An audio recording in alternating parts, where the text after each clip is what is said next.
Well, hi everybody. How's it going? Thanks for being here. Happy Thursday to everyone. I see some familiar faces. Hey, Fran B, welcome. Thank you for joining members. I appreciate it. Welcome, welcome.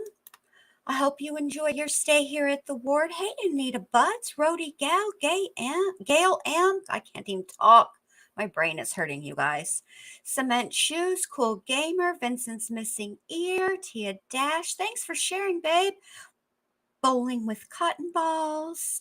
Allie, Nonstop Mom. Hello, hello, hello. If you haven't done so already, give your girl a thumbs up if you don't mind. I'd appreciate it. All right, so let's get right to it. First of all, let me just say I wasn't joking. My brain literally hurts. I don't know. I've been thinking way too much, and I my brain is hurting, and my amygdala is on fire because some of this stuff is in this probable cause. It's like this how I feel about it. So they gave us enough, but just barely enough. You know what I mean? Like almost enough to be like a tease. Like they gave us cheese and crackers, right? And that's it. And we're all just sitting around waiting for the next course, which is like 5 ever away, which I guess won't be until December 12th is when the next hearing is scheduled. So I've been going over and over and over and over and over this probable cause affidavit, and there are some things in here that obviously we definitely have to break it down. So I'm going to um, put it on the screen, but I'm not gonna like I can't read it on my own screen. So that means that I can only see um, chat from StreamYard. So act right. So, but I'm not ignoring you. I just, I can't see it. But before I do that, what I'd like to do is I'd like to play you guys his hearing. And the reason that I'm doing this is not because there is anything exceptionally juicy or of note in this hearing. The judge just basically reads off his charges. He says that he understands the charges, and then they move forward with scheduling, as it were, and they talk about him being indigent, and that she went ahead and approved him to have a court appointed attorney. Good thing, because there's one sitting right next to him. So which I've never actually seen it done that way when somebody's been extradited from one state to another, to have all of the ducks in a row in this way. I'm actually quite impressed that it happened like that. So let me get over to my favorite Law and Crime and play that for you. Mainly, I just want you guys to hear, his voice, because that's really all that there is to really hear from it. I mean, there isn't anything like shocking. There's no like, revelations or anything like that. It's not even all that deep. But I do want you guys to be able to see his thing. I want you guys to be able to hear his voice, and it's also interesting because he's, it's we get a profile of him, so we're not seeing him straight on. But I mean, he doesn't really. I mean, he just looks like a dude, being charged and saying that he understands the charges against him and everything. There isn't anything super like juicy about it. It's weird. I mean, it's not weird, but he doesn't really. He's just very what's the word I'm looking for? Aloof and unemotional, which um, I kind of would expect him to be quite honest with you. You have to be, frankly, in order to do what he did. not knowing anybody. Hey, Melissa Jade. Hey, Pipple Mama. In order for him to do what he did um, to strangers, you would definitely have to detach yourself and see these people as nothing but objects, quite frankly. And so I don't really. Hi, my other half.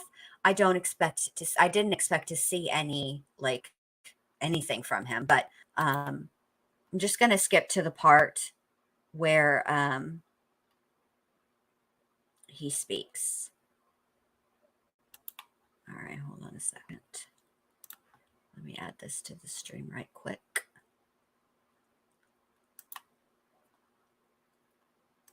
All right.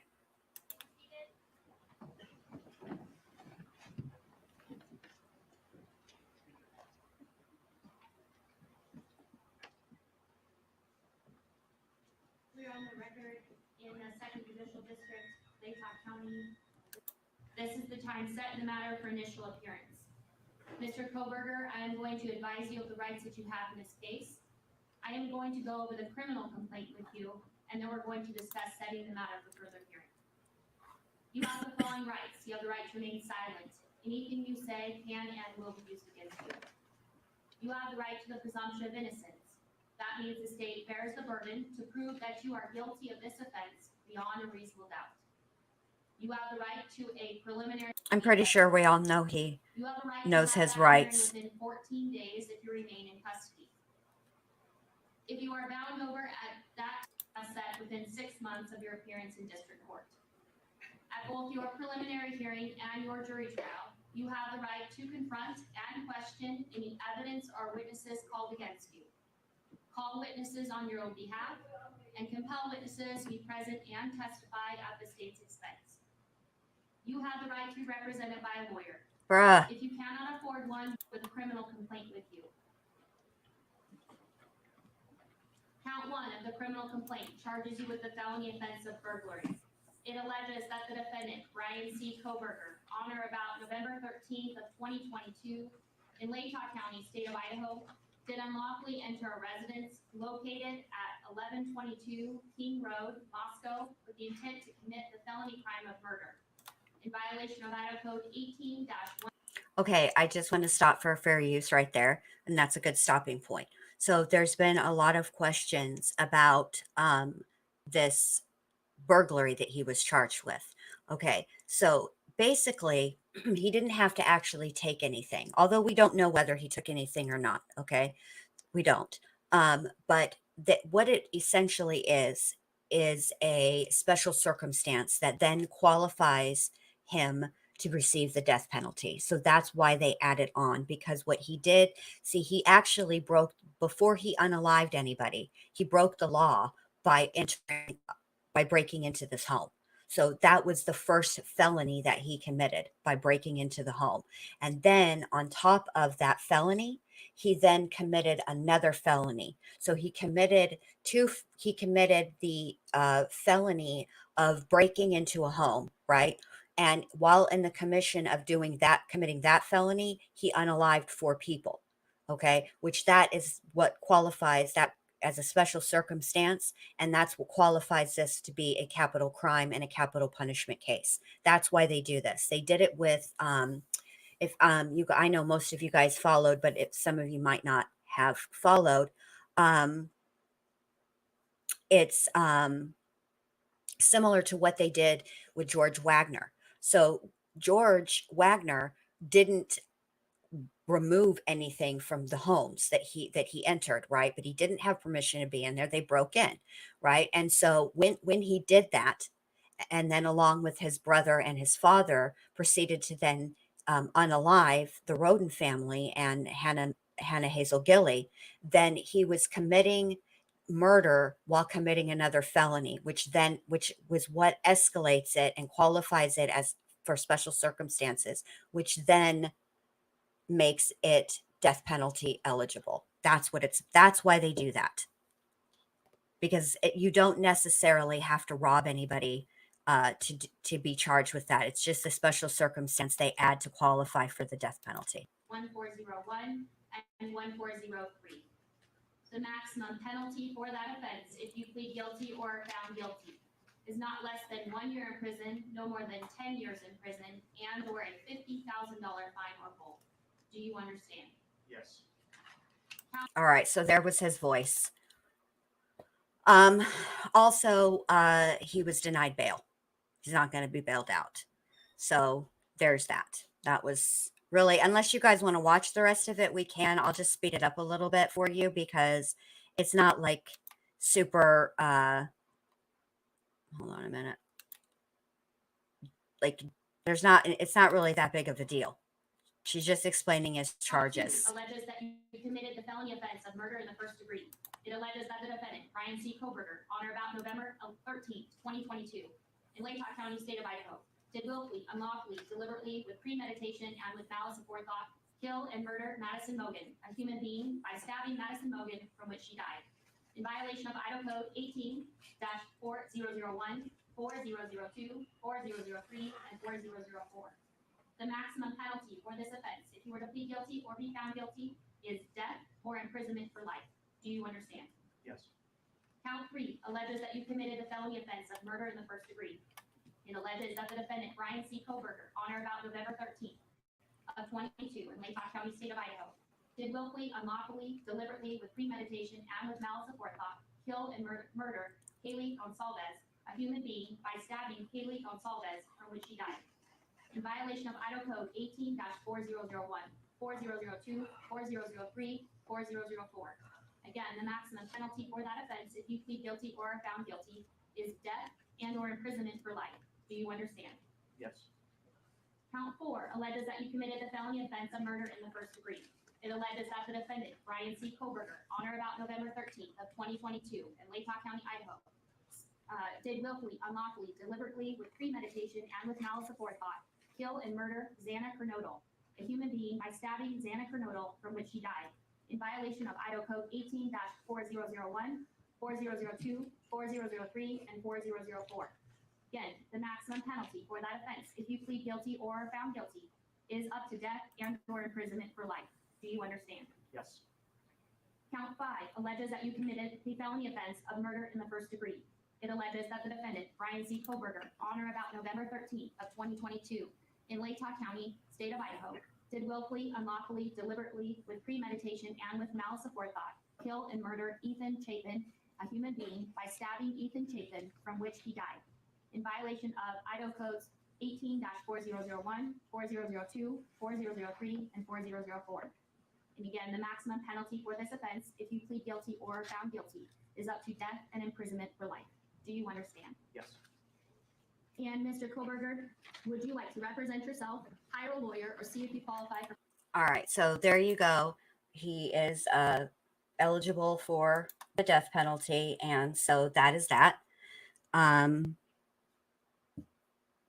Well, I think so too. I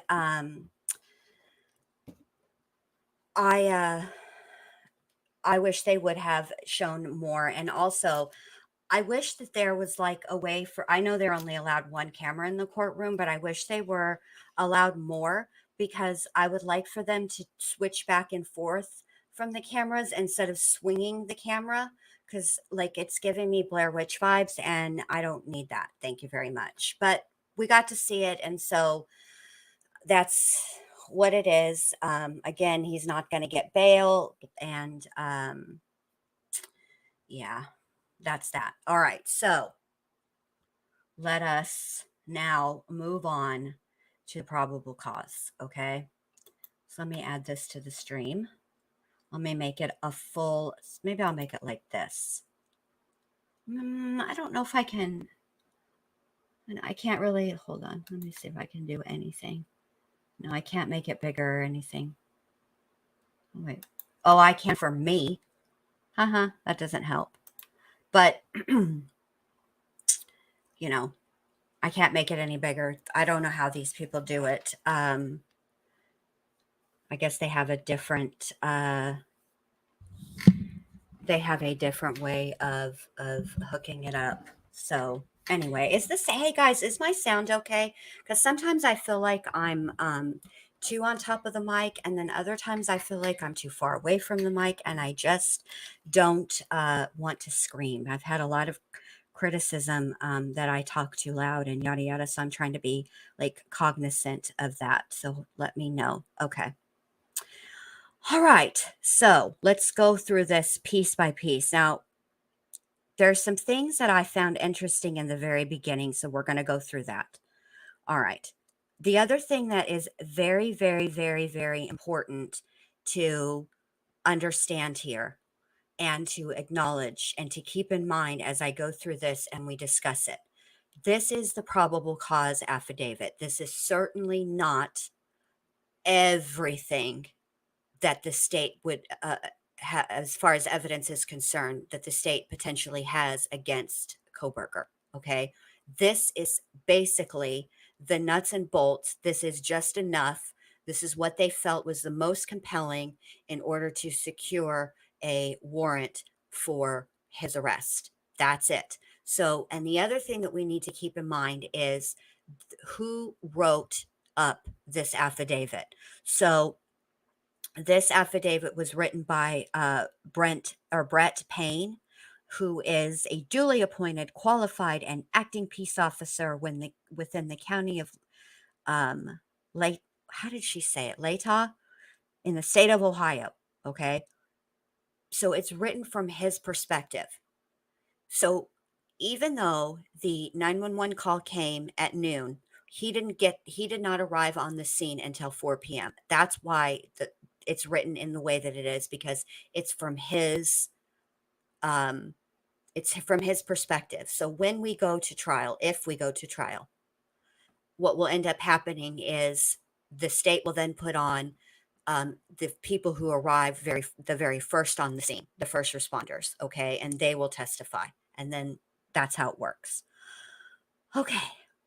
Hey, Kate. All right. So he's very qualified. That's it. Right. That's what's written in the very beginning. On November 13th, 2022, at approximately 4 o'clock p.m., Moscow Police Department, Sergeant Blaker and I responded to 1122 King Road, Moscow, Idaho, hereafter the King Road residence, to assist with scene security and processing of a crime scene associated with 4 homicides. Upon our arrival, the Idaho State Police, ISP, forensic team was on scene and was preparing to begin processing the scene. MPD Officer Smith, one of the initial responding officers to the incident, advised he would walk me through the scene. Okay. Officer Smith and I entered the King Road residence through the bottom floor on the north side of the building. So this would be the door with the wreath on it. Okay, from the party footage, the body cam party footage. That's the door that he entered in. All right. Officer Smith and I then walked upstairs to the second floor. Officer Smith directed me down the hallway to the west bedroom on the second floor, which I later learned through Xana's driver's license and other personal belongings found in the room was Xana Kernodle's, hereafter Kernodle room. Just before this room, there was a bathroom door on the south wall of the hallway, geez, Jen. As I approached the room, I could see a body later identified as Kernodle's laying on the floor. Kernodle was deceased with wounds which appeared to have been caused by an edged weapon. Also in the room was a male later identified as Ethan Chapin, hereafter Chapin. Chapin was also deceased with wounds later determined. Autopsy report provided by Spokane County Medical Examiner, redacted, dated December 15th, to be caused by sharp force injuries. Okay. Then he went up to the third floor and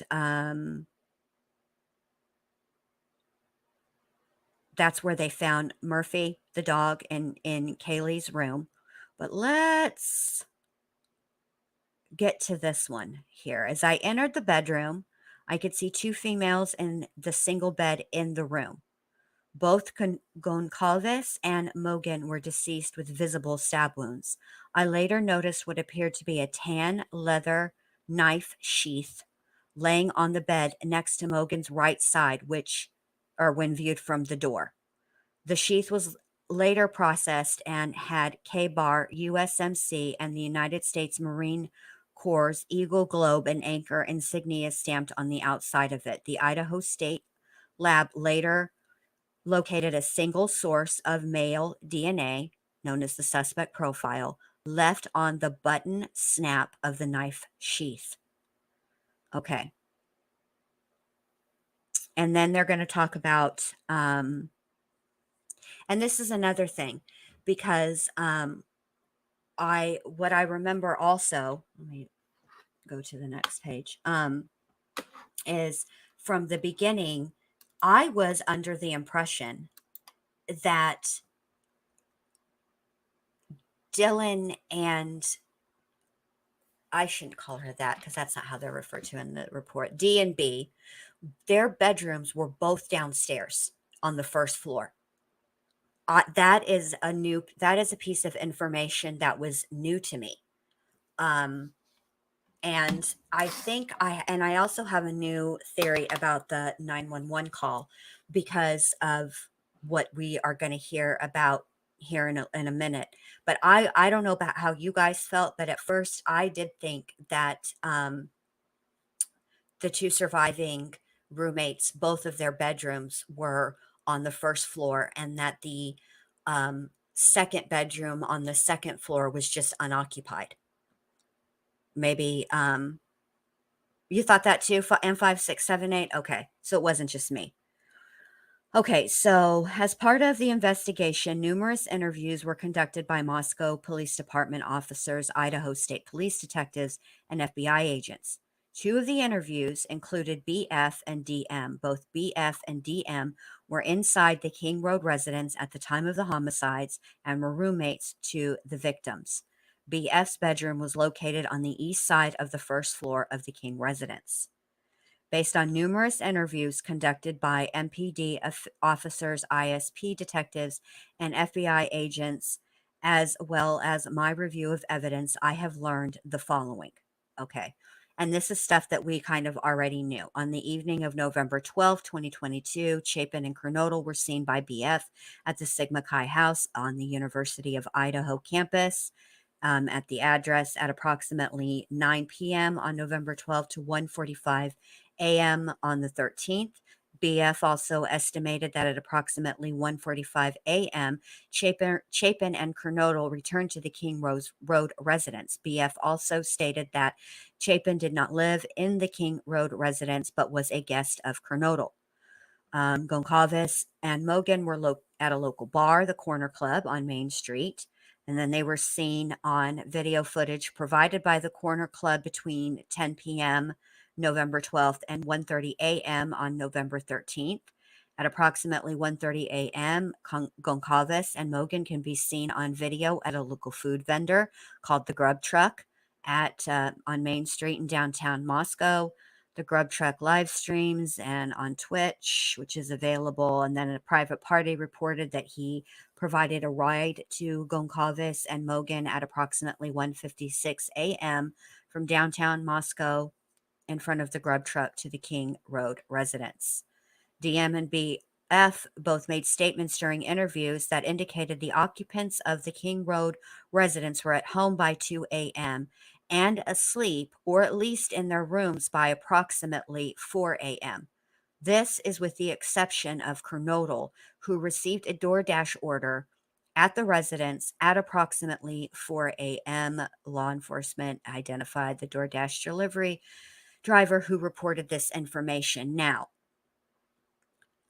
this is where it gets a little dicey, okay? Because this is written in such a way that I had to read it a few times, and you guys tell me if you have the same takeaway as I do. All right, so we're just going to start with the beginning.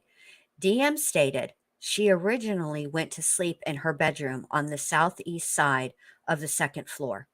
DM stated she was awoken at approximately 4 a.m. by what she stated sounded like Goncalves playing with her dog in one of the upstairs bedroom, which was located on the third floor. Okay, the way that that is written sounds to me that when when it's written this way, DM stated she originally went to sleep in her bedroom.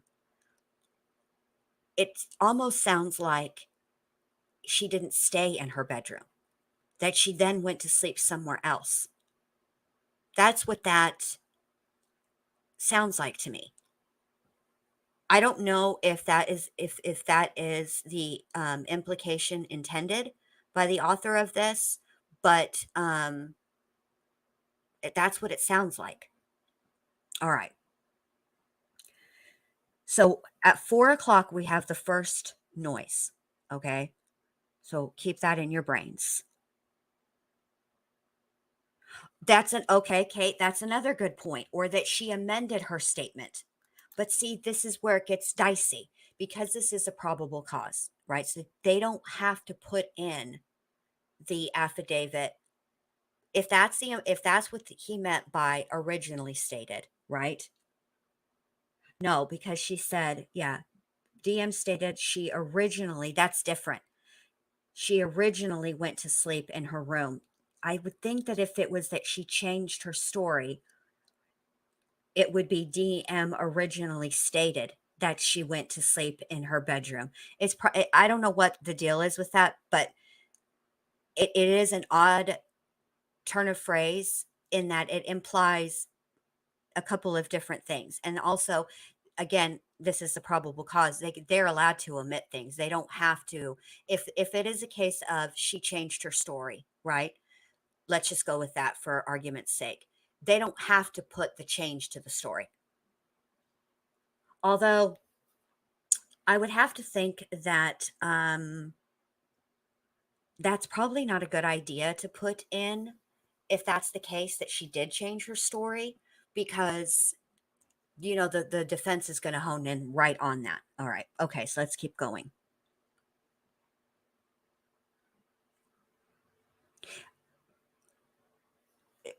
Well, I think positively Parker, I think that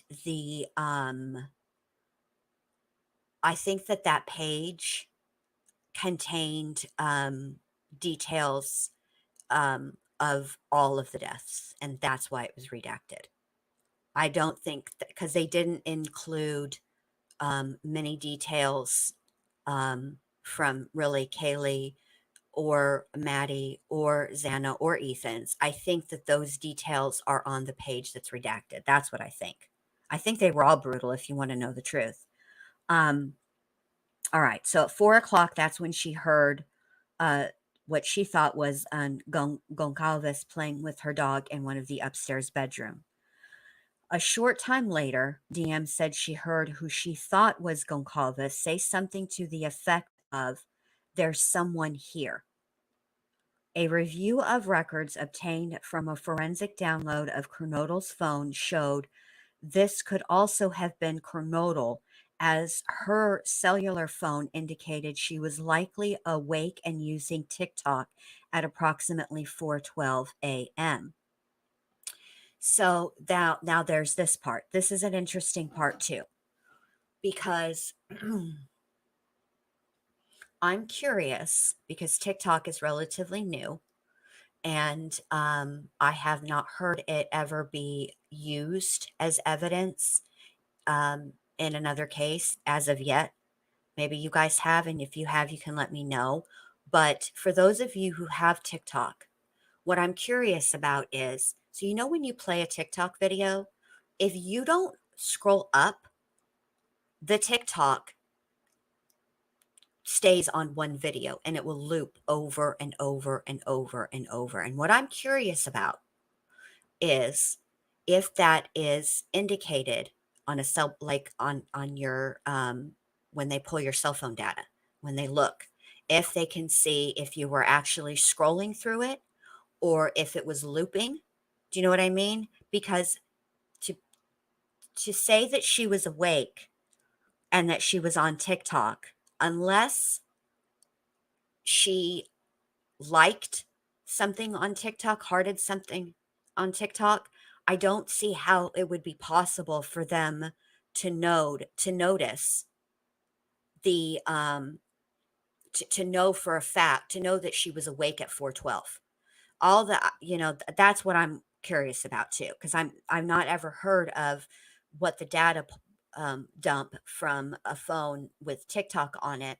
I've not heard what that looks like, but I'm very curious. Okay, so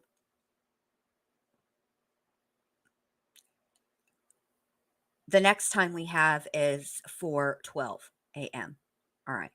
DM stated she looked out of her bedroom but did not see anything when she heard the comment about somebody being or someone being in the house. DM stated she opened her door a second time when she heard what she thought was crying coming from Kernodle's room. DM then said she heard a male voice say something to the effect of, "It's okay, I'm going to help you." Okay, now that's deep right there. It's pretty important because in the beginning of the statement, the detective who has written this is wanting to be dismissive that it is Goncalves who said there's someone here, and instead thinks that it may have been Kernodle. However, in the next part of the affidavit, DM is very she identifies um, it as coming from Kernodle's room. These are her friends. These are her roommates. I think she would know whose voice said what. Maybe not exactly what they said, but who spoke. That's what I would think, just because they were friends. But I will say this, I'm curious also with the 4:12 a.m. deal about the DoorDash. What did she get from DoorDash? Because depending on what she got, um, who knows how long it would have taken her to eat that. You know what I'm saying? But what I find interesting about all of this is when we get further down in the timeline. Oh, she got Jack in the Box. How do you know, Kate? Where that? I'm not arguing. I'm just curious where you got that from because it's not. I haven't seen that anywhere, and I'm curious just where you. I believe you, but I'm just curious. Um, because let me tell you, depending on what you get from Jack in the Box, it can be. Oh, there you go. Perfect. Thank you, Kate. Easy peasy, lemon squeezy. That's perfect. Okay. So she got Jack in the Box. Now I need to know what she got from Jack in the Box because different things um are different. Like different foods take different amount of time to eat. But I tend to agree with the theory that she was probably awake. Um because that makes the most sense. I mean, I don't know. I can't eat and then just pass out, even if I've been way overserved on alcohol. I just can't. I'm not that person. But anyway, I have to agree. I think that she probably more than likely was still awake, which then begs the question: if she were awake, hey Sam, thank you very much. If she were awake, how did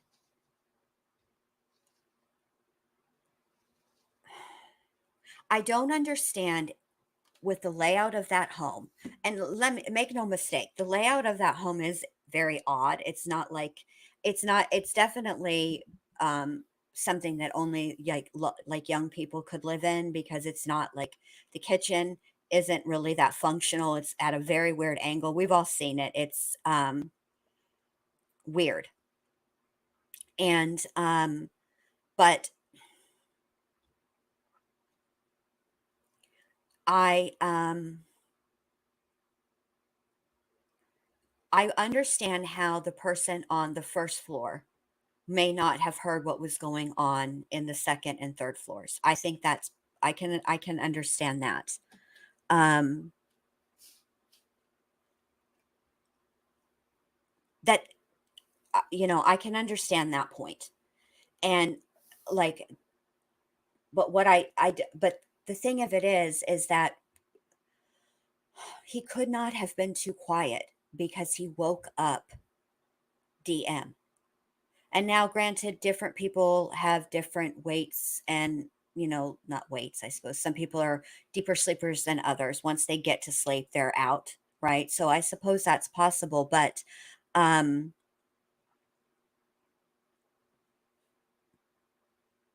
yeah, but Kate, you think that Xana is the one that said there's someone in the house and not Kaylee?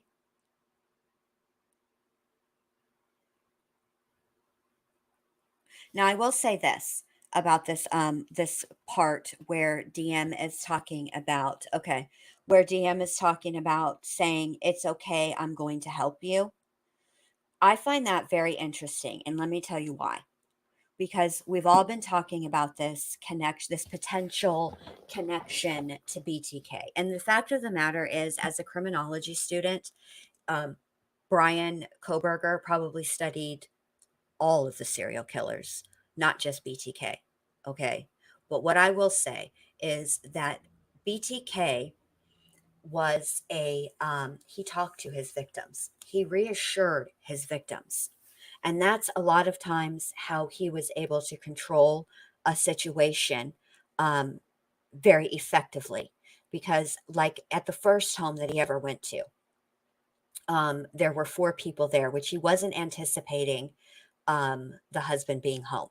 That's that is his first scene, and that was the one that was probably aside from, I think it was the third crime scene where he shot the brother in the head and he ended up escaping. Um, I think those two were the most unprepared and chaotic scenes that he had because he had instructed them to tie each other up, and then they got out of the bindings, right? So, but one of the things that he did was in like the last uh crime that he committed, the last unaliving that he committed, when he went to the home, he knocked on the door and he was posed as a telephone line repairman, and that's how he gained entry into the home. And once he gained entry into the home, he pulled a gun, which obviously will get you to comply, but to not scream, he reassured the victim that all he wanted to do was tie her up and just to stay calm. And so I find that and it worked. And I find that interesting. And if he studied um, serial killers, which we know that he did, I mean, it's criminology. So since he did study, I feel like that reassurance was Brian's way, if he said it, was Brian's way of reassuring the victim to calm the scene, to regain control.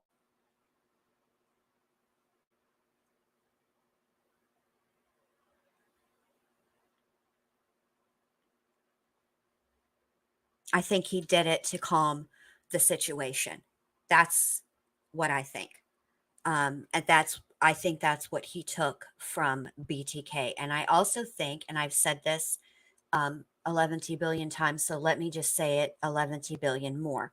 I think that what he also learned from BTK is the methodology BTK used when he stalked his victims.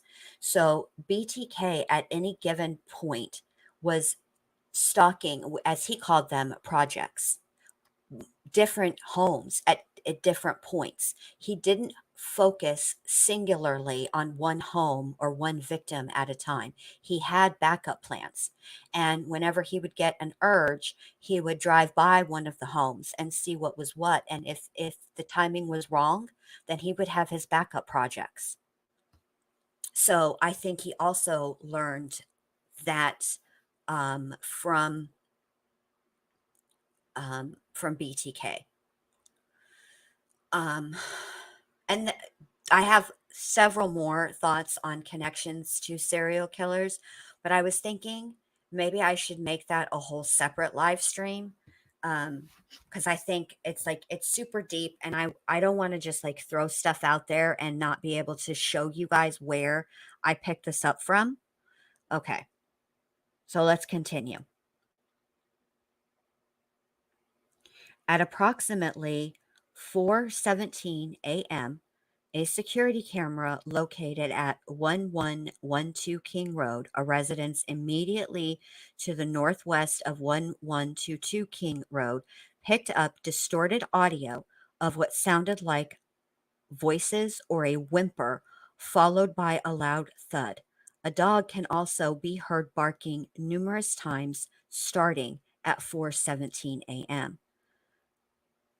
The security camera is less than 50 feet from the west wall of Kernodle's bedroom.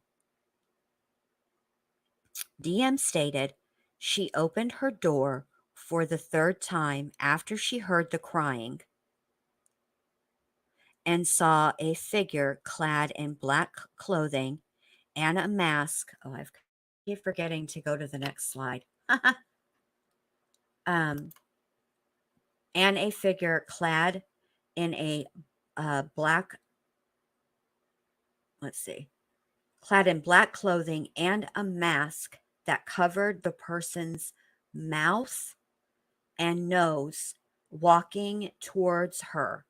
The DM described the figure as 5'10" or taller, male, not very muscular, but athletically built with bushy eyebrows. The male walked past DM as she stood in a frozen shock phase. The male walked towards the back sliding glass door. DM locked herself in her room after seeing the male. DM did not state that she recognized the male. This leads investigators to believe that the murderer left the scene. So essentially, the way that this narrative flows, I feel like DM stated she opened her door for the third time should be above at approximately 4:17 a.m. Because I think that's, well, maybe not, because it sounds like sometime between 4:12 and 4:17. That's 5 minutes time. Um,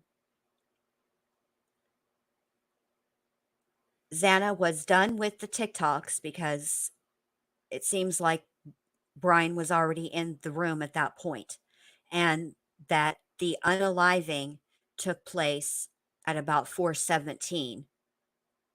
And so let's say 4:17, he's all done with Xana and Ethan, and then he goes, walks past DM at what, a minute later, 4:18, potentially.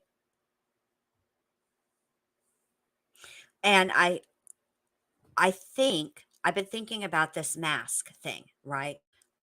So it only covers his nose and his mouth, and you can still see his eyebrows. So I looked at ski masks to see what all they show, and they don't actually show the eyebrows.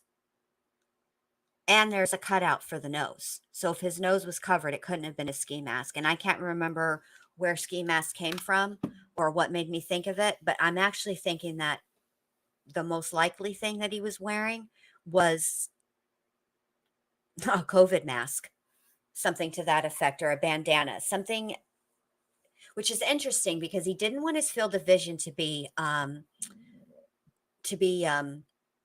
obscured, but he took great pains, as it were, to cover what would be a distinct feature on Bryan Kohberger. Look at his nose, even from the side and from straight on, from the profile and from a straight on view.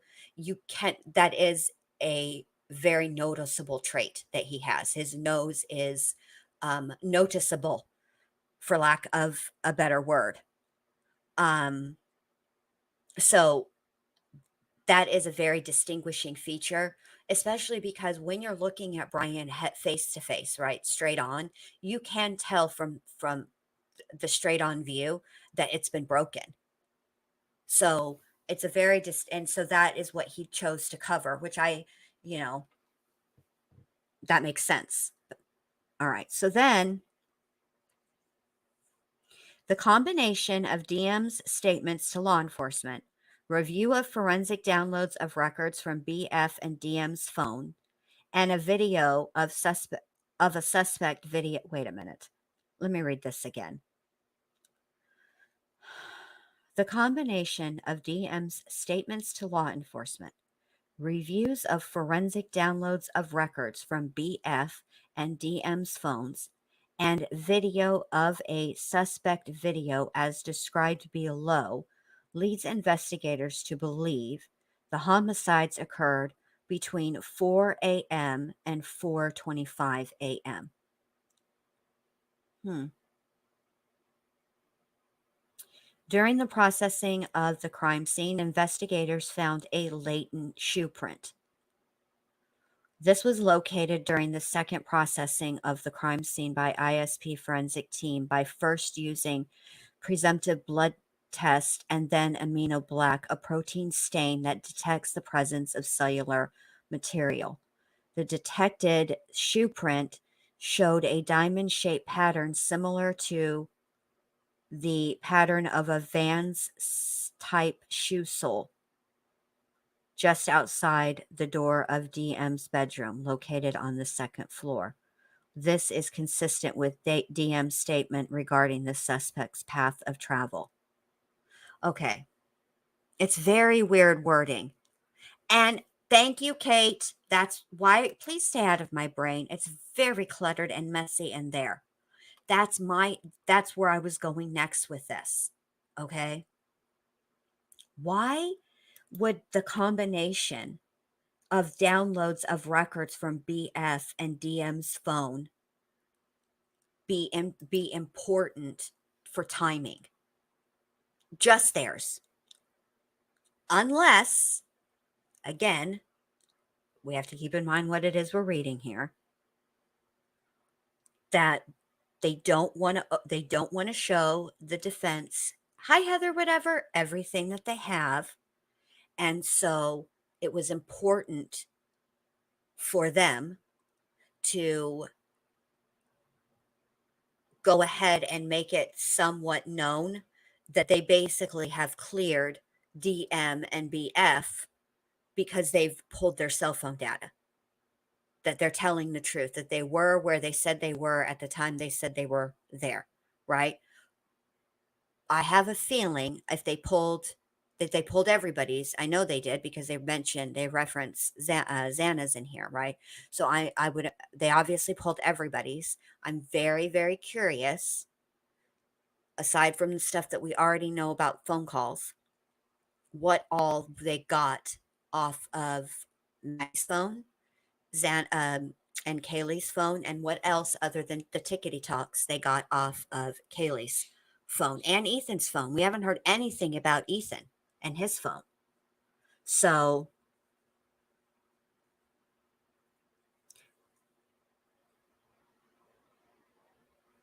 well, I think Kate, I, whenever I'm reading this and I get like an eyebrow raise, which I'm getting. First of all, the wording is very complicated, and I don't think I've ever read a probable cause affidavit that the wording has been so fumbly, for lack of a better word.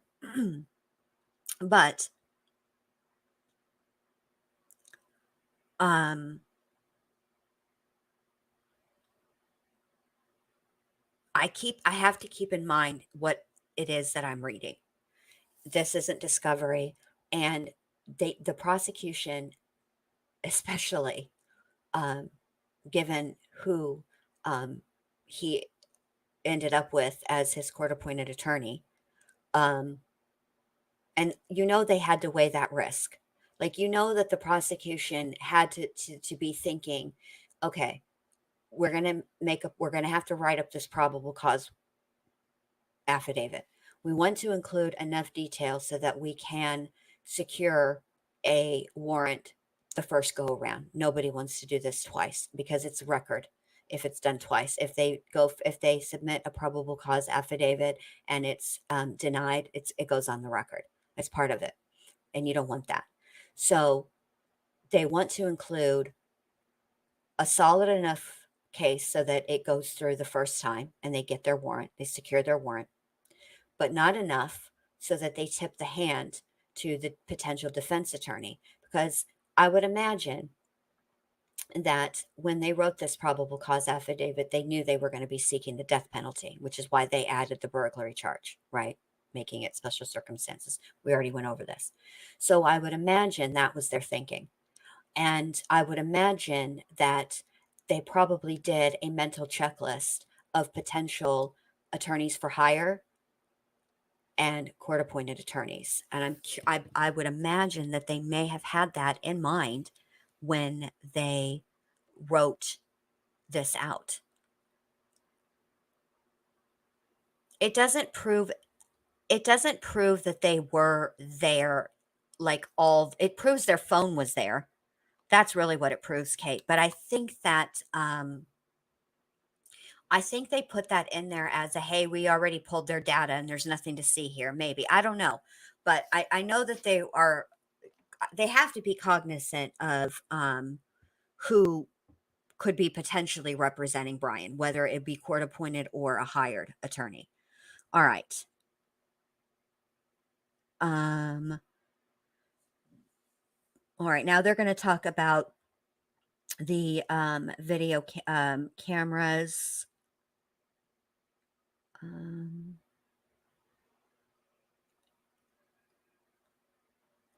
so,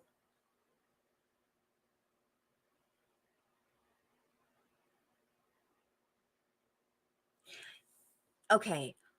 So for me, with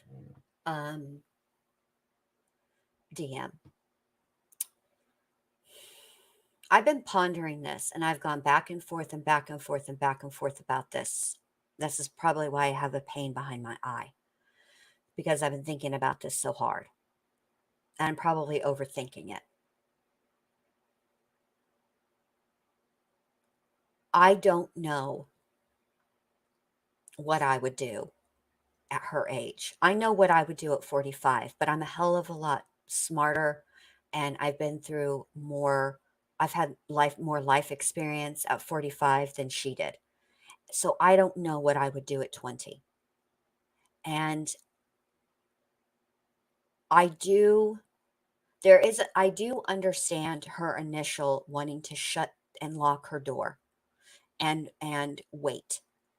Because I can't remember which serial killer it was. Was it the Golden State Killer that used to have his victims lie down and he would place glass plates and dishes on their backs and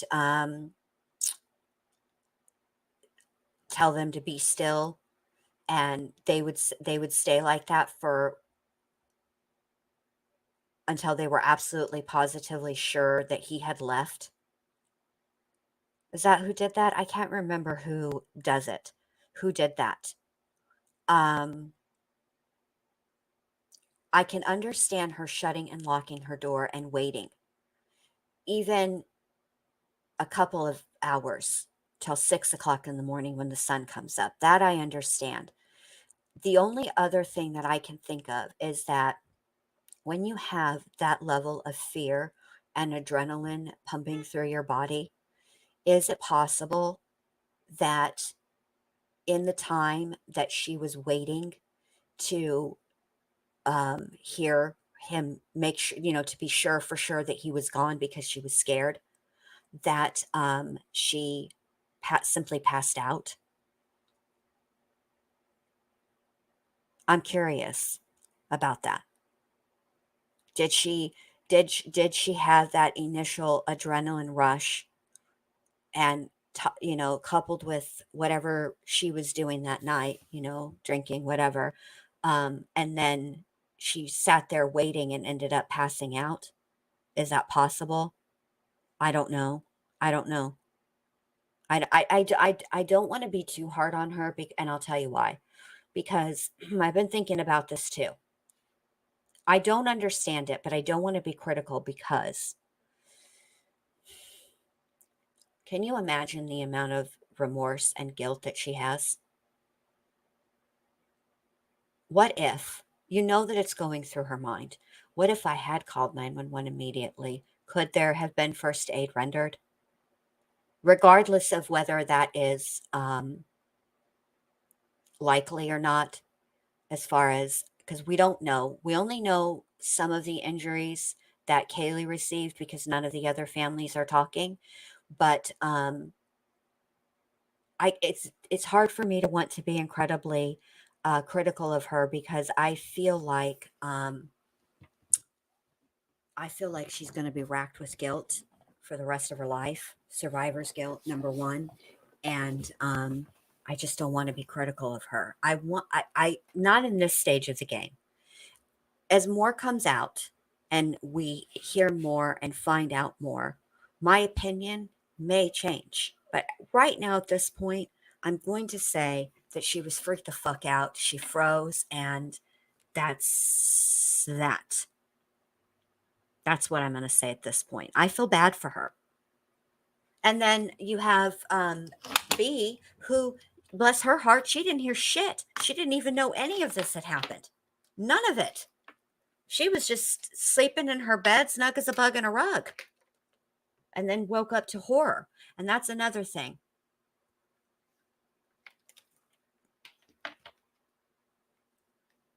It is. I mean, it is an extended period of time. It really is, Kate. And, but the thing of it is, we all tend to say, oh, well, shit, I would never do that, right? I mean, that's human nature. But I have, in my 45 years here on this earth, never been, thankfully, in a situation where I had to respond in seconds, and whether I survived or didn't survive depended on what my response was. I have no idea how that feels. The closest thing that I've ever come to being scared out of my freaking mind was when I was 7, no, I was 18, and I was walking home from the city bus stop in Dallas after work. And it was an afternoon. It was like, I don't know, 3 or 4 o'clock in the afternoon. It was summertime. The sun was bright. I was walking on a busy road, Preston Boulevard in Dallas, Texas. It's a long, busy road. It goes all the way from Dallas all the way through Frisco. Anyway, this guy pulled up next to me and he was driving a sports car. And now I can't remember for the life of me what kind of sports car it was. And it was a nice sports car and he was a good looking guy. And he offered me a ride and something told me to say no. And I said no. And where he stopped me, it was in a parking lot of a building. It was like the Bank of America building or something that's right there on Preston. And he, when I said no, he got pissed and he drove off, but then turned back around and said, I only was offering you a fucking ride, you cunt. And I was like, whoa, yeah, I'm really having second thoughts now. I really am having regrets. I really wish that I would have accepted your ride because you're such a swell guy and gentleman, right? But that's the only time that I've ever come face to face with somebody dangerous like that. Scared the shit out of me. So yeah, and that's another good point too. Vincent's missing ear is that time when you're in these situations, time is what you're experiencing and what's actually happening as far as time goes is not the same. It's either very slow or it's sped all the way up. So I'm just gonna wait and till more comes out before I, you know, well, of course, I think, Kate, I think that each and every person who either read this affidavit themselves or had it or listened while it was being read, I don't think there is a soul out there who heard the same information that I've just read and didn't have a moment where they're like, wait, what? She saw him? Which that's the other thing. This leads me to my other point, which I'm glad I went live at 8 o'clock because God bless it. We're only on page 5 of the affidavit, and I've been on for an hour. So 5 pages every hour will get us to, at the 2 hour mark, 10 pages. And at the 3 hour mark, I should be done with the affidavit. No, just kidding. Um, so this brings me to my other point. So criminality and I have been stewing over this 911 call and why they didn't release it. Why haven't they released it? Why are they being so squirrely? And they were being, and squirrely is probably not the right word, but there was definitely a, when the chief was asked specifically about the 911 calls, there is a face, a reaction, the micro reaction, but it is a reaction, and he makes it. Um, so I he makes a face, and of course I noticed it, and of course Teresa noticed it too, and we've been stuck on this dadgum 911 call. And I had said back then there is something integral to the crime on that 911 call. And that's why they aren't releasing it, and that's why they're feeling that, that's why there was the face, right?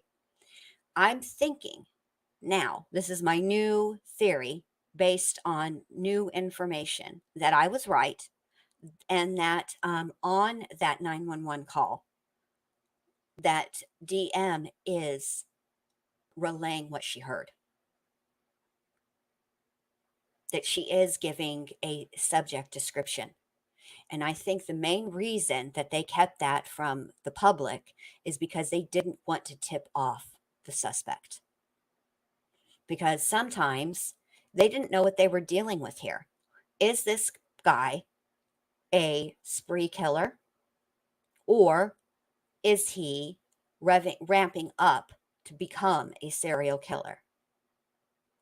And could him knowing that there was a witness cause him to do something else, to unalive more people? You know what I mean? When you got nothing to lose, you don't care. You know what I'm saying?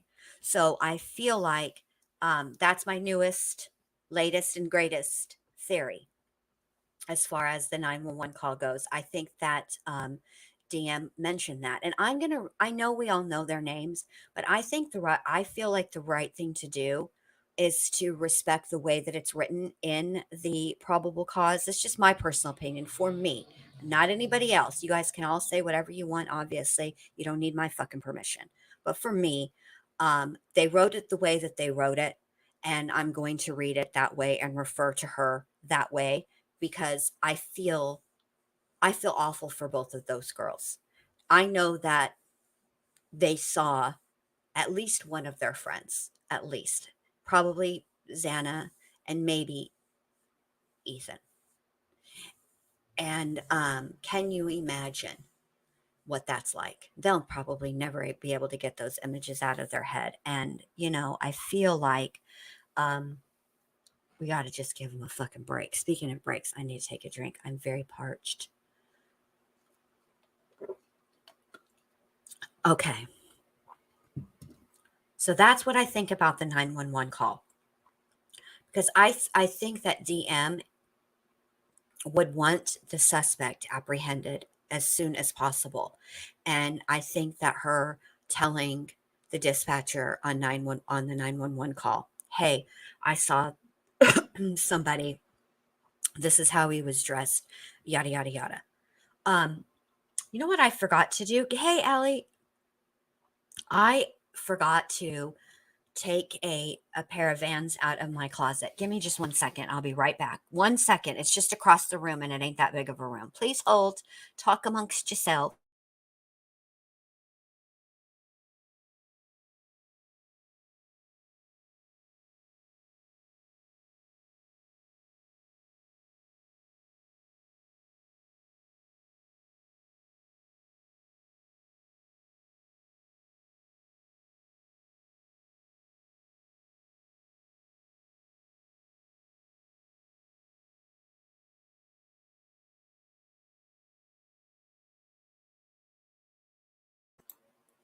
Okay.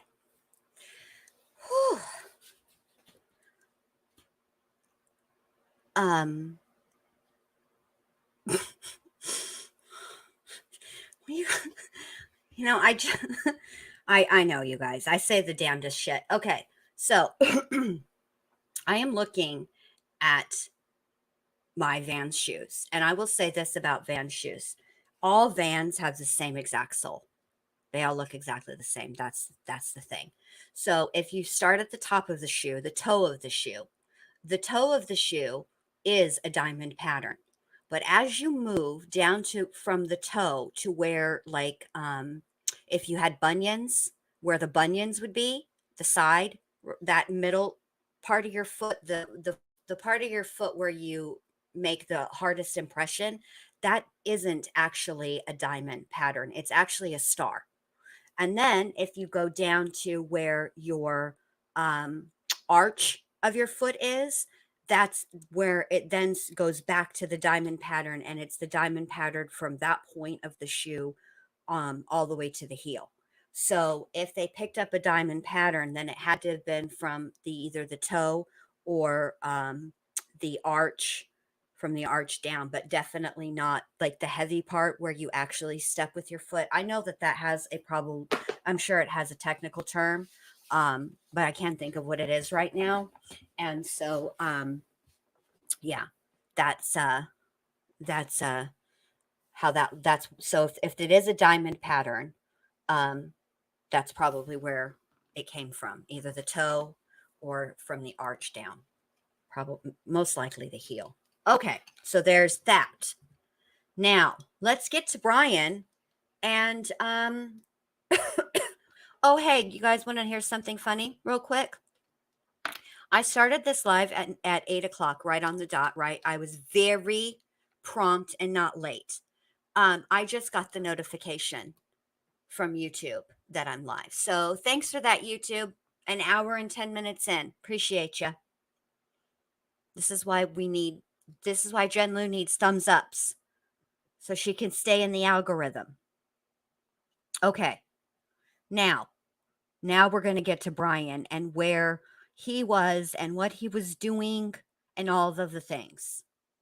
Okay. A review of camera footage indicated that a white sedan, hereafter suspect vehicle 1, was observed traveling westbound in the 700 block of Indian Hills Drive in Moscow at approximately 3:26 a.m. and westbound on Steiner Avenue at Ohio State Highway 95 in Moscow at approximately 3:28 a.m. On this video, it appeared suspect vehicle was not displaying a front license plate. Hi, Max. We don't take attendance up in this mug, so you're right on to whenever you show up is when. Okay.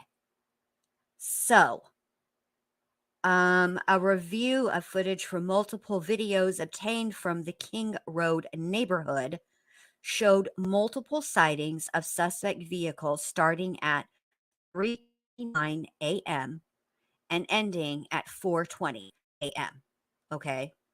So, what this tells me is that he began his journey a little bit before So if it was if he was on Indian Hills at 3:26, and there's about a 10-minute drive time between Moscow and where he lived, Pullman, I would say he probably started his trip at what you guys think, about 3:15 in the morning.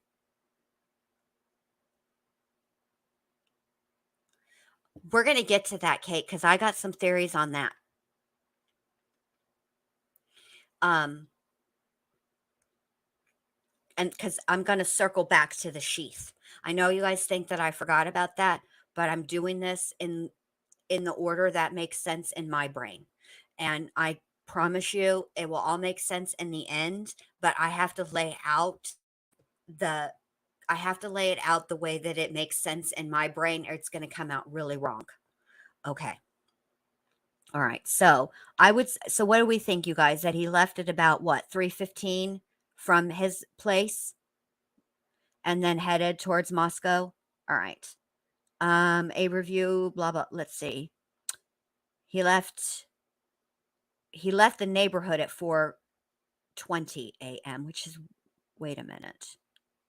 See, this is what I don't understand about this. All right, so let's read this part again. A review of footage from multiple videos obtained from the King Road neighborhood showed multiple sightings of suspect vehicle 1 starting at 3:29 a.m. and ending at 4:20 a.m.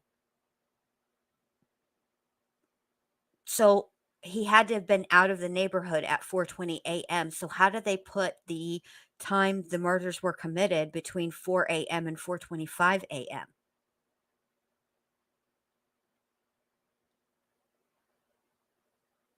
This is the part that I don't understand.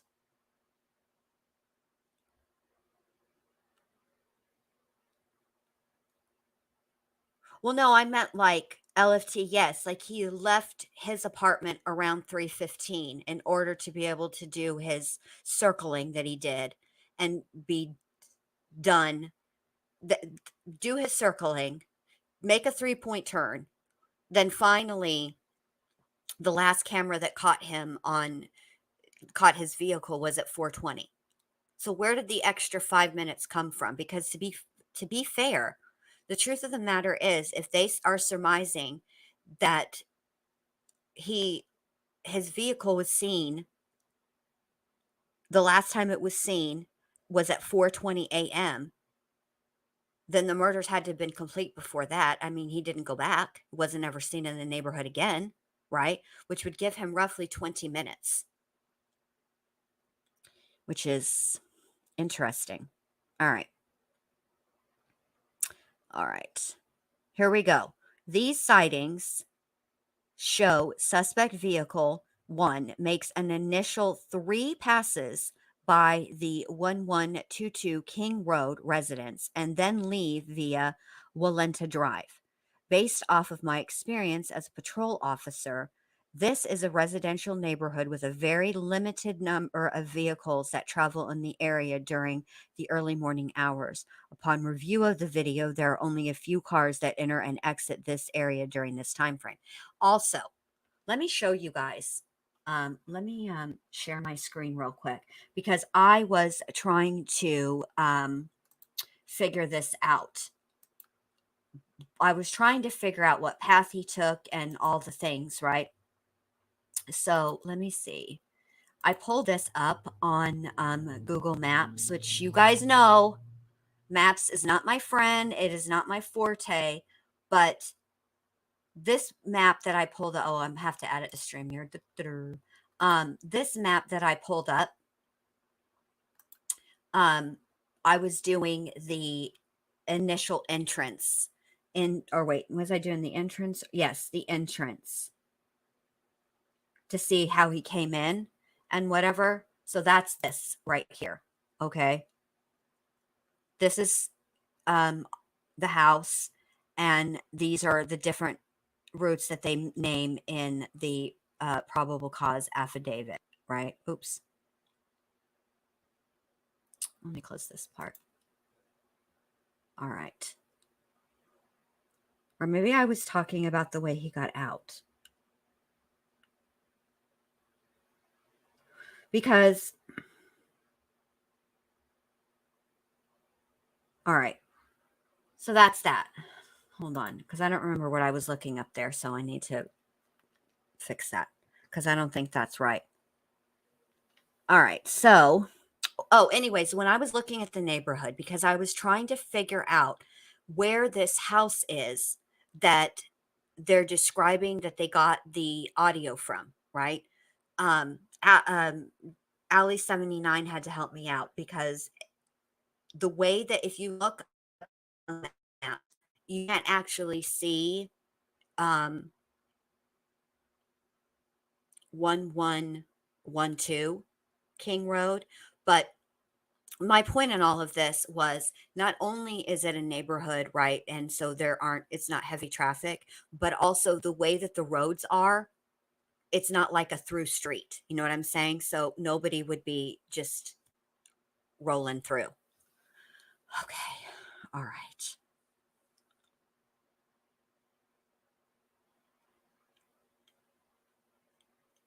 All right. So let me see here now. Where was I? Okay. Suspect V. This is I mean, I know that the times are approximate, so I'm gonna have to cut them some slack, but it's interesting the way this is worded. All right, here we go. All right. All right. Based off my experience, blah, blah, blah. Okay. Suspect vehicle 1 can be seen entering the area a fourth time at approximately 4:04 a.m. It can be seen driving eastbound on King Road, stopping and turning around in front of 500 Queen Road, number 52, and then driving back westbound on King Road. All right, let's just go to the map and put that in. Okay. Let's put in 500. I have too many things on my desk. Queen Road. Number 52. Also,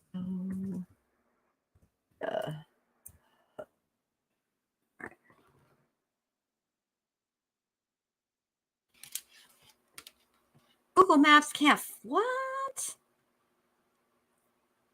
What the frack? Hold on a second.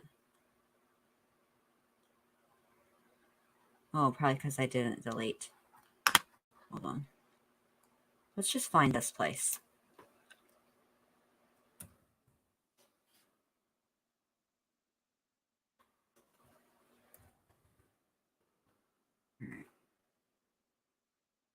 Now, 500.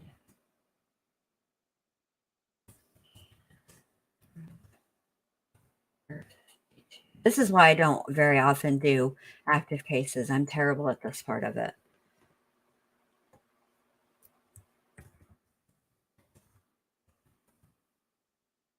Okay. There we go.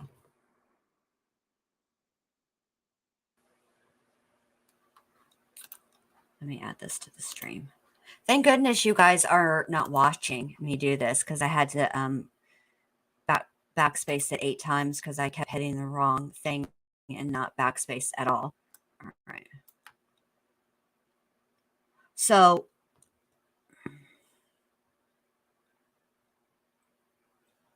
he came this way, right? And then went over this way and then turned around and came back. Is that what he did? See, I'm terrible with maps.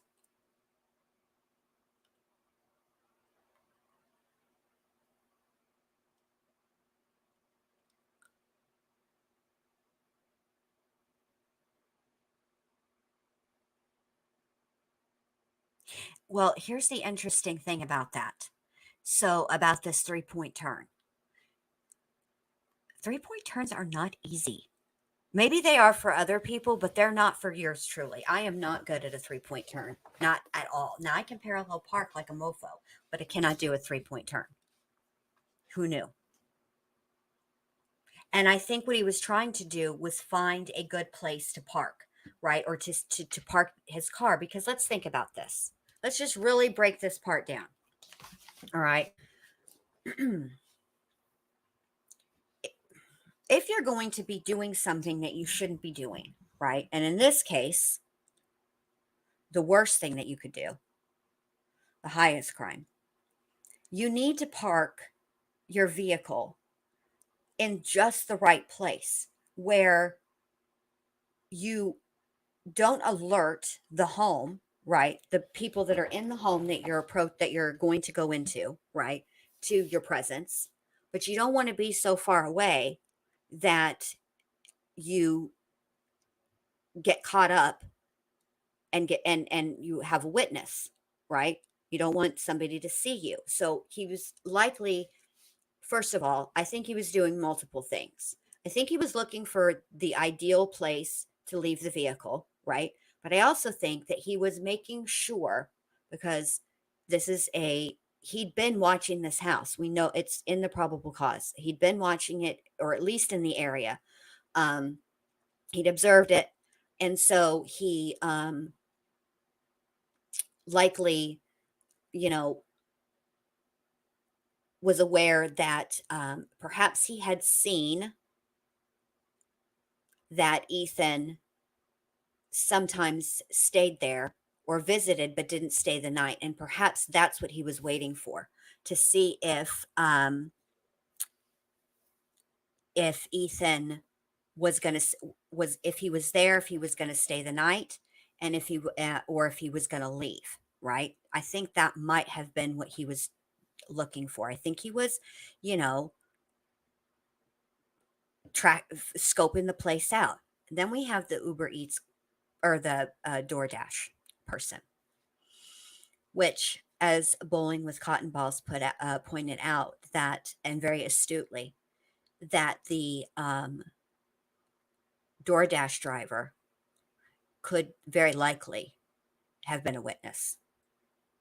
And see, this is the thing. This is why I suspect they put out what they put out about the vehicle, asking for the public's help, because there are points in the evening where the vehicle is not on cameras, okay?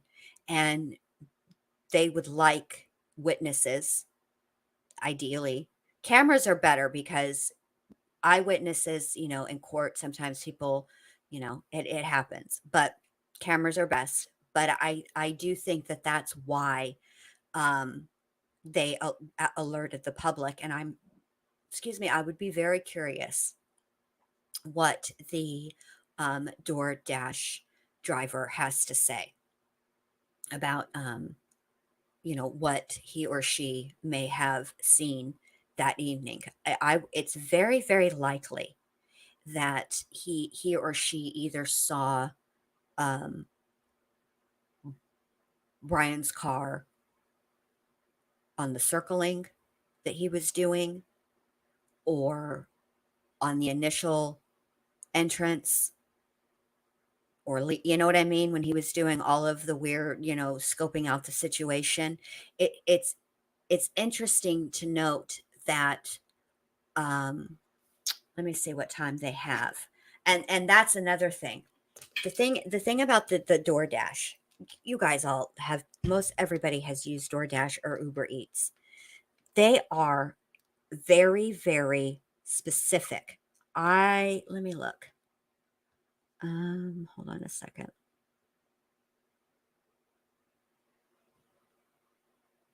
They're very, very specific with their times. They send you a text and they send you a photograph, which are all time stamped.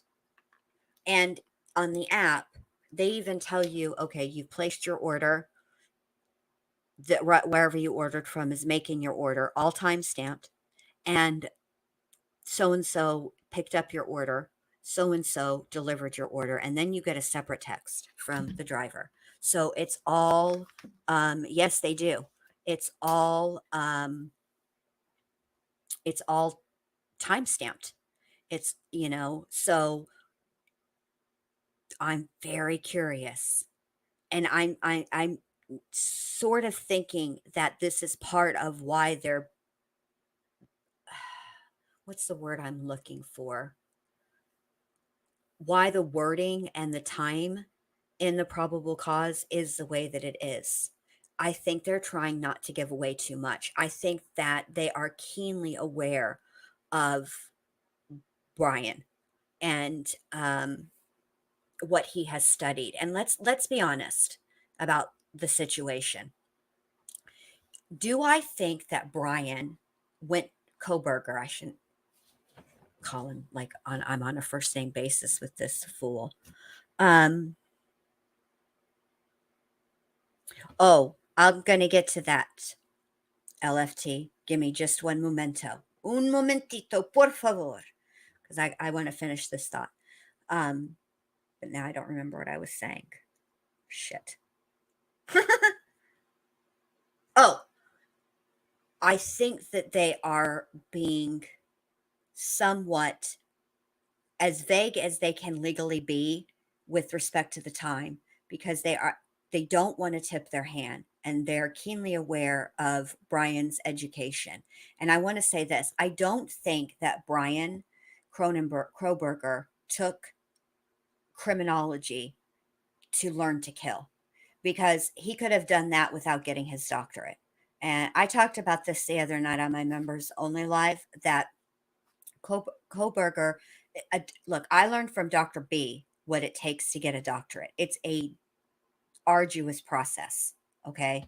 And I that doesn't make sense. This is my based on the information that I have today on what's today? January 5th, 2023 at 9:30 p.m. This is what I think the situation is with Bryan Kohberger. I believe that what we have here is a reverse Jason Moss. That's what I think. So if you don't know who Jason Moss is, Jason Moss was in 1994 he was an 18-year-old criminology student, essentially studying exactly what Bryan Kohberger is studying. Okay? And that is the year and the time frame that John Wayne Gacy was scheduled to be executed for his crimes. And he had filed a last ditch effort to stay his execution. And it was going to be a few, like, I don't know, maybe 6, 7, 8 months or something like that before he was scheduled to be executed, unless he was granted a stay. So in that time, Jason Moss took it upon himself because up until this point, Gacy had not really he had never admitted to anything that he had done. He'd always said, like, check my time clock, you'll see that I didn't have time to be doing all of these things, yada yada yada. He maintained his innocence until that very last interview. But anyway, so he wrote to Gacy, but he did it under the guise of being a potential victim. He sort of studied what type of guy Gacy was into, and he sent him pictures. And he wrote to him from sort of a vulnerable spot, like, my parents don't understand me. I'm living at home. I can't wait to get out. You know, I'm an open-minded individual, yada yada yada. And all the while, Jason was thinking that he had the upper hand. And I think that he forgot who the fuck he was dealing with, but he got reminded. But John Gacy it was in control the entire time. All right. And so later on, what ended up happening is he ended up graduating and he ended up becoming a criminal defense lawyer. But he continued to write to serial killers. He wrote to Dahmer. He wrote to Richard Ramirez. And I think that this is my theory. I think that for Kohberger, he was reading about these things from other people, their experiences, what they went through, right? And something in him some part of his brain, it clicked. And I can only equate it to, like, would you rather look at a picture of your favorite food or be eating your favorite food? Seeing and doing are two different things. You know what I mean? And I think that his curiosity was piqued. But I don't think that the things that he did that seem so ridiculous and like he should know better were done accidentally. I think that he planned to be caught, because one of his aspirations was to, and it's in the probable cause. Let me find the page where it comes, where it's at. But one of his aspirations was to work for the police, and he essentially wanted to be like the cell data examiner, and so keeping that in mind, we know obviously that taking your phone with you, even if you turn your phone off, right? While you're at the location that you're committing the crime, and then you don't turn it back on until you're over in your neck of the woods, still puts you out of your home and traveling, right? At 4 o'clock in the morning. He knows that. He knows what they're going to be able to get from his phone. He knows that. So why would he take his phone? Because I think he enjoyed the cat and mouse of it all. I think that, um, quite frankly, I think he kept up tabs on the investigation, if I'm being quite honest, because he did a lot of things that are in the handbook of do this if you don't want to get caught, while simultaneously doing things that are in the handbook, do this if you do want to get caught, right? So, for example, after he committed these horrendous murders, he didn't flee, he didn't change. He went on about his day to day as if nothing had happened. He stayed in Washington for what, almost another month? Because these happened, what, November 13th? And he didn't leave Washington, he didn't leave for Philadelphia till what, December, what, 13th, 14th, somewhere in there. I know he was pulled over on the 15th. So he changed nothing about his routine. Nothing. He stayed. And nobody suspected him. He was not on the radar. Also, if he were studying criminology, he would be very keenly aware of Ring doorbell footage, of traffic light cameras, of security cameras on buildings, all of those things, all of them, right? So, why take your own vehicle? Why would you do that? Then we have the knife sheath. Okay.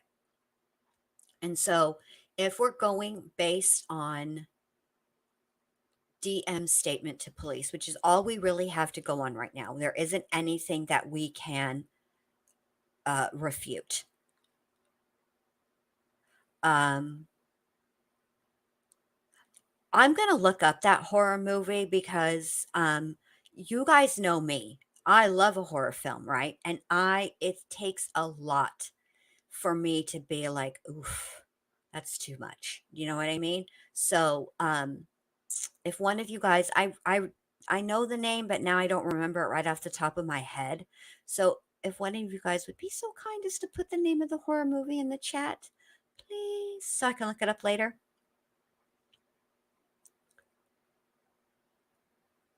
I saw that, Vincent's.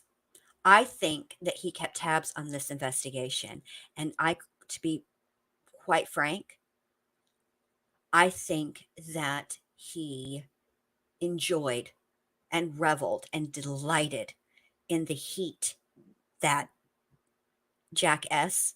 aka Hoodie Guy, was getting. And even Jack D. I think he enjoyed it. I think he reveled in it. I think he thought it was fan-freaking-tastic. Now, to LFT's question, let me scroll back up. That's what I think. I think he intended to get caught. Oh, the knife. Let's go back to that before I go. Let me go scroll up to LFT's question so I can star it so then I can answer it. Okay. All right. So, the knife sheath. If we base the order in which the events occurred. Hey, Corky. Bingo. You're never late. You're right on time. Did you win? Okay. So if you go off of DM's statement to police, which is really the only thing that we have to go off of right now, okay? It would appear that the order in which the unalivings took place was Kaylee and Maddie, followed by Ethan and Xana, respectively. Okay. But the sheath.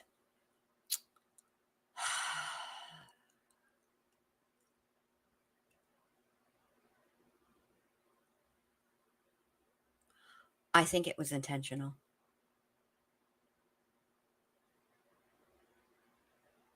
I do. I think he left it there intentionally. Initially, my thought was that perhaps it fell out of his pocket in a scuffle, and he simply was so amped up and focused that he didn't realize that it had fallen out until it was too late.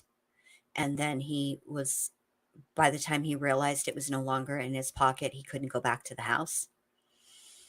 I did consider that. And I'm about 50-50. I think that it either fell out and unintentionally during a fight or it was intentionally placed there, which is really me playing the odds, which is ridiculous because I need to have some more information before I have a firm thought about it. But as far as the targets, I've been mulling this over quite a bit. And I've been thinking about it and thinking about it and thinking about it. So let's go down the different roads. All right. Let's start with the incel road. All right. Which has been, people have talked about this a ton. Let's say that was the motive for this crime and that Kaylee and Maddie represented what's referred to as the Stacys in the incel community and that Ethan represented the Chads, right? Let's say that was the motive.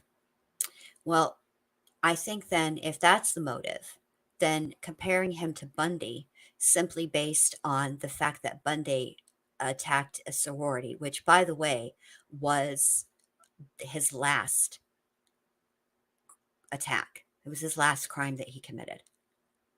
He prior to that, he used subterfuge and lured women by pretending he needed help, asking for directions. The one victim that got away, he wanted to drive her down. He said he was with mall security, and he wanted to drive her down to the police department for questioning. He was a lurer, not a break in, bust down the door, and just start unaliving people, right? Or even sneaking in and unaliving people. That was at the end. His original MO was to lure the victim because that's what he liked. He liked the look on their face when they realized he was the furthest thing from a nice guy that you could ever have or be in the car with. He liked that fear when they realized that they were screwed, for lack of a better word, right? So I think what we're missing, I think what we've glossed over and perhaps forgotten about because it's been so long, is the OG incel. And that would be Edmund Kemper himself. And I would encourage all of you guys, if you are really curious about why I say this, I'm gonna do a live probably tomorrow night where I go over this more in depth. But when Edmund Kemper gives his interviews and he talks about why he did what he did and how he did what he did, it really boiled down to the fact that he picked co-eds because that is where his mother worked, and it was a everything that she held in high esteem, and he hated her. And so that is why he picked co-eds. But it didn't start out with him initially wanting to unalive these co-eds. He started picking up the hitchhikers simply because he wanted to have a conversation with women and he had zero idea of how to do it. And that's how it started. And he is the original incel because he desperately wanted a relationship with women. He would see couples and he would envy what they had. People forget about Kemper. Never forget about Kemper. So that's my other like side road that I'm going to go down. And again, Kemper would have been a serial killer that he studied. That's the truth. So if that is the case, if it's the if Kohberger went after targeted the people in this house, then for me, if that's the motive, incel is the motive, right?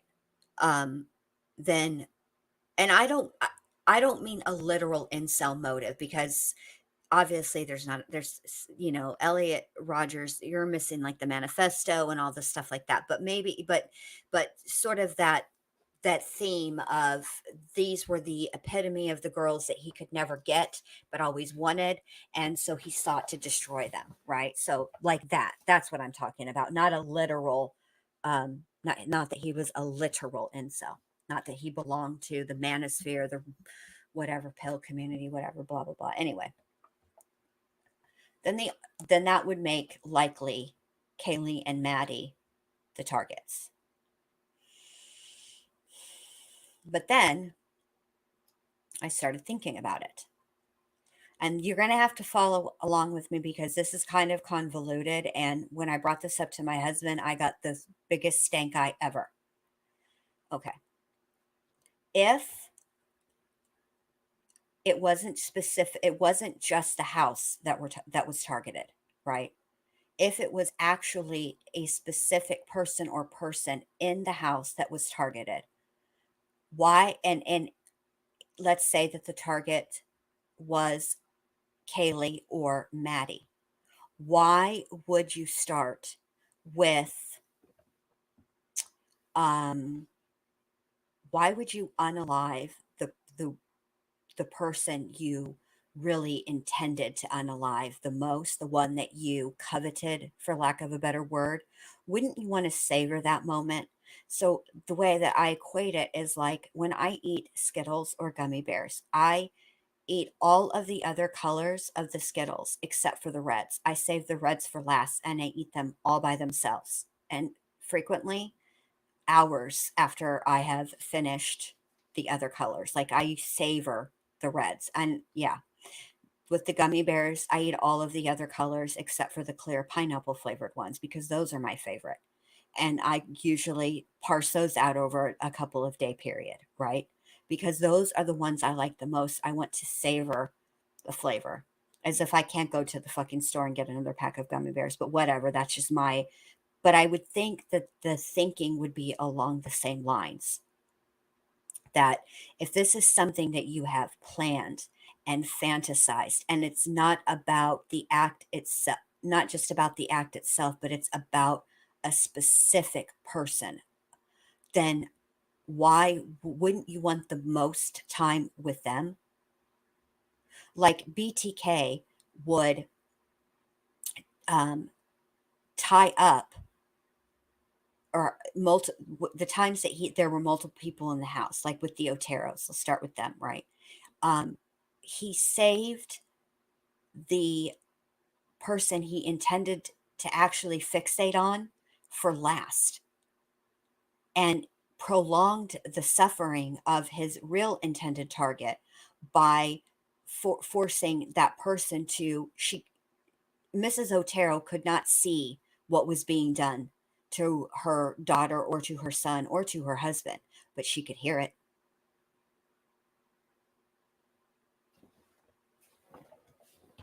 So wouldn't it make and 5, 6, 7, 8, I've seen this, and I think that this has been debunked in that law enforcement has said that Kohberger had no active social media accounts and therefore was not could not have been following um, any of the victims and wasn't following any of the victims. And let's be honest, don't you think that law enforcement would have that would be the first place they would go to, is to look at their social media accounts and see who was following them? I mean, I don't know. I've watched the first 48 at least 11 billion times, and at least once per episode, there is a situation that requires the cops to look up Facebook, and that's the first thing that they do.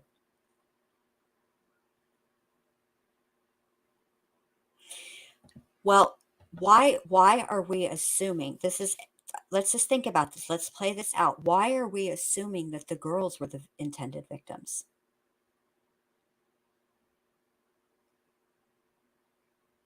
Why couldn't Ethan have been the victim, the intended target? Certainly, it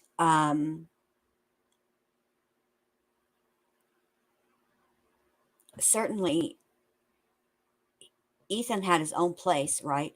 And he certainly watched that house enough, right? So he could have picked a night when Ethan wasn't there, couldn't he? Decreasing his chances of somebody putting up a fight and there being a struggle.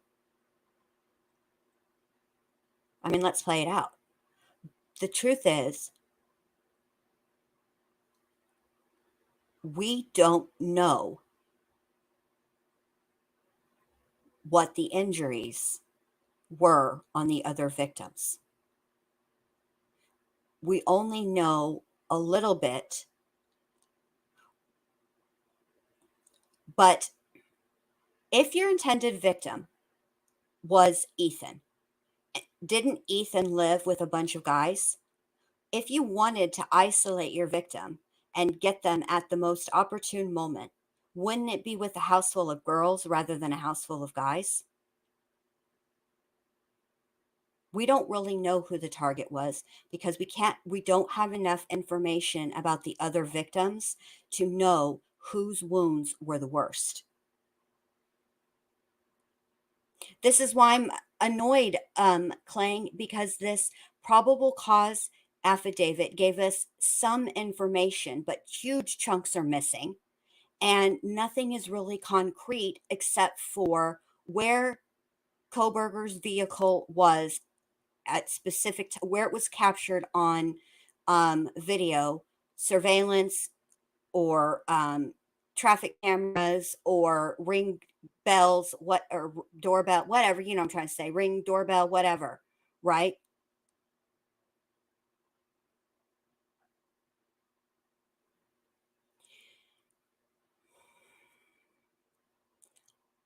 And 5, 6, 7, 8, you know that I adore you, and I'm going to say this as tactfully as I possibly can.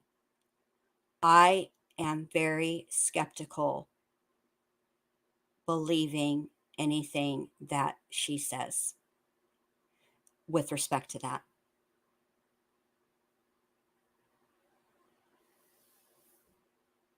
I don't see how she would have detailed info on Ethan. And the truth of the matter is, I'm skeptical when it comes from a source that is not law enforcement and cannot be vetted.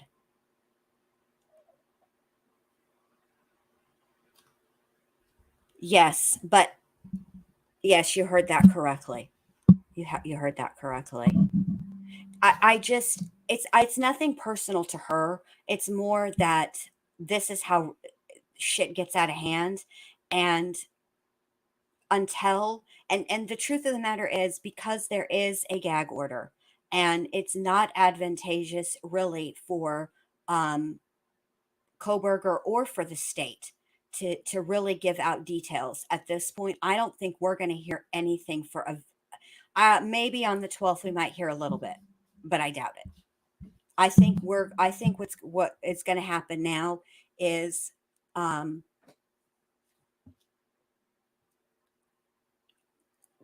we're going to have to wait for the trial, unless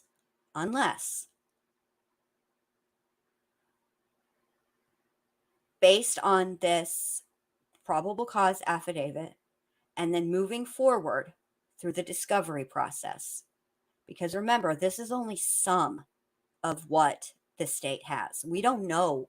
We only know that they have this. We don't know what else they have, right? So, through the discovery process, depending on what it is that they have, um, she may advise him, hey, you need to take a plea, you know, like a Chris Watts scenario. She might advise him, the best thing I can do, right? The only thing I can do for you is to save your life.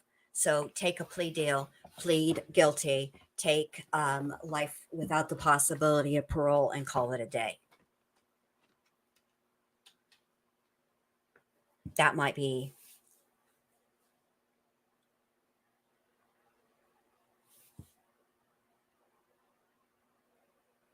what we're in for here. I mean, and in that case, I think that I don't think it will be the same with as it was with Watts, where Watts didn't have to stand up in front of a judge, in front of the victims' families, and testify. Like he didn't have to do that. I cannot see a scenario where there would be a plea deal accepted where he did not testify. And I cannot imagine a scenario where Mr. Goncalves would not want to know exactly what happened to his daughter. And I don't blame him. I don't blame him.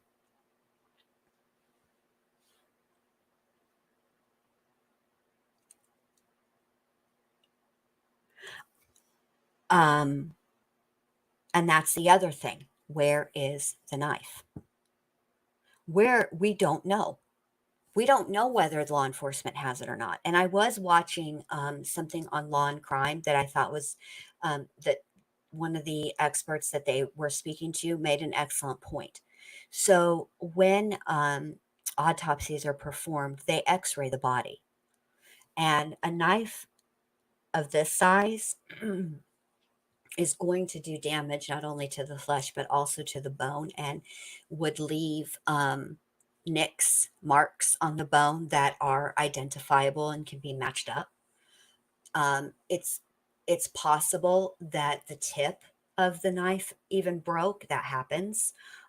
It's you know we don't know. No, the state does not. Um, so does the state have to offer a plea deal? Um, it's more like the defense would approach the state and negotiate. But I cannot see the state backing down from anything less than life without the possibility of parole. Usually the state, or usually the defense approaches the state.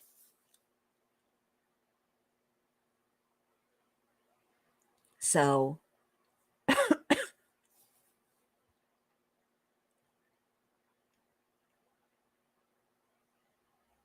Yeah, I mean, the thing with DM, we just don't know.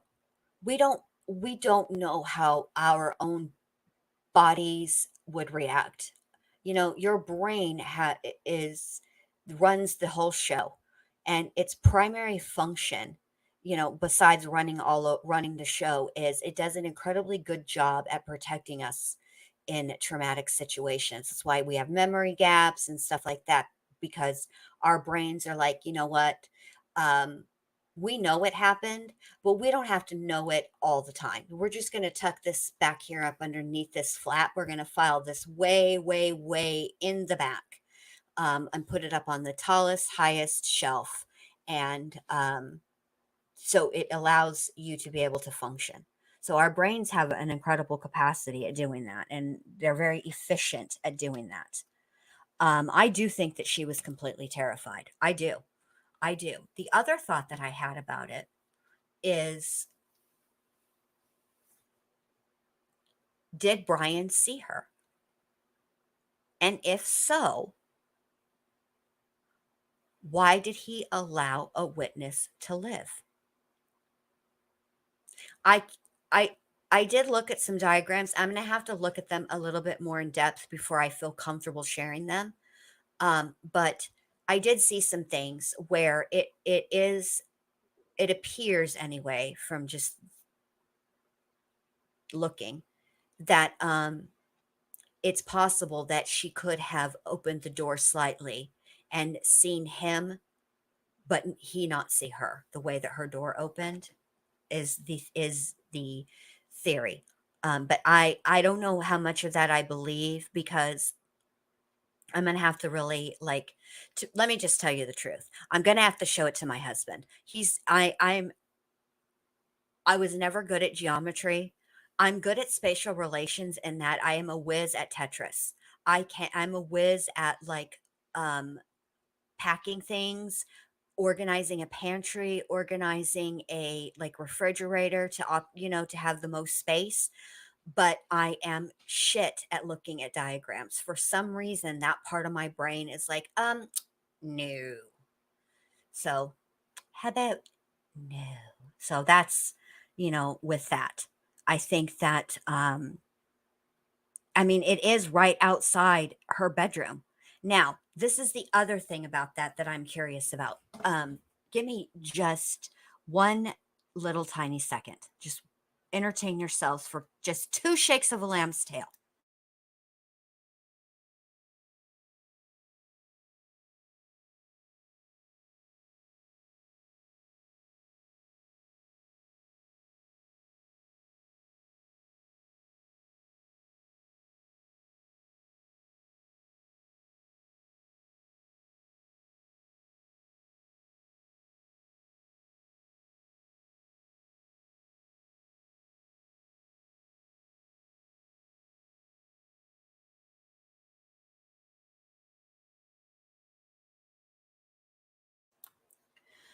Okay, sorry, I needed a drink.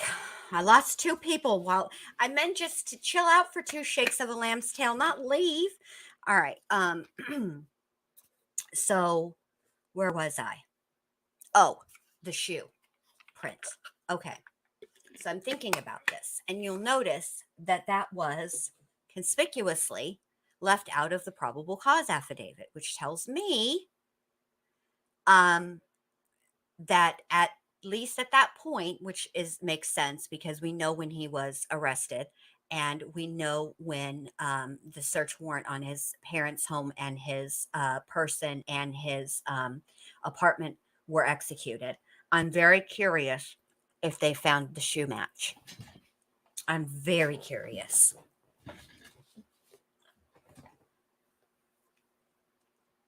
I'm very curious because they're going to need that. Um, I also,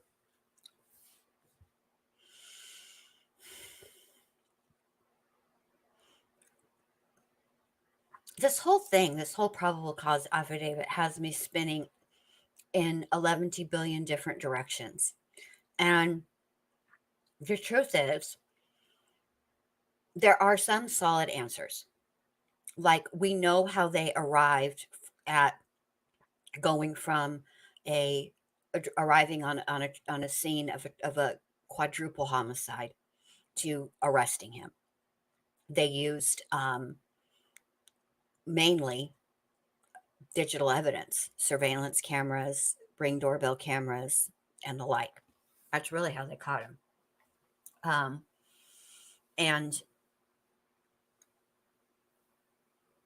how they really, really, really got him really well. I can't even talk anymore.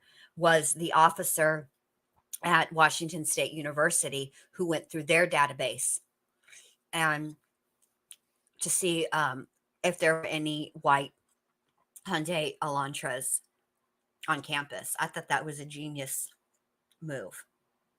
My other thought about Dylan or DM and Bryan is, what if he simply allowed her to live because it's a form of psychological torture?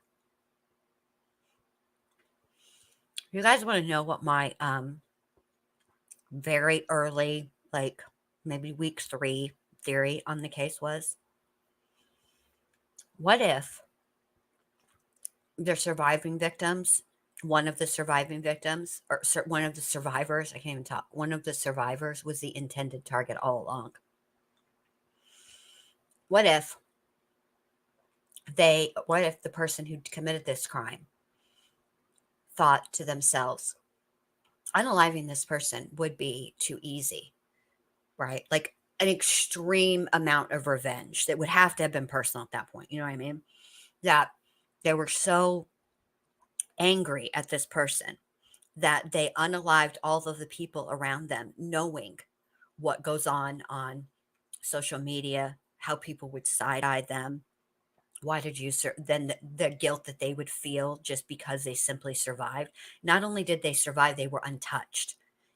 This isn't like at the sorority where Ted Bundy went on his rampage, where there wasn't a person inside of that sorority that wasn't harmed in some way, and they only survived by the grace of God, to be quite honest with you, because he was brutal.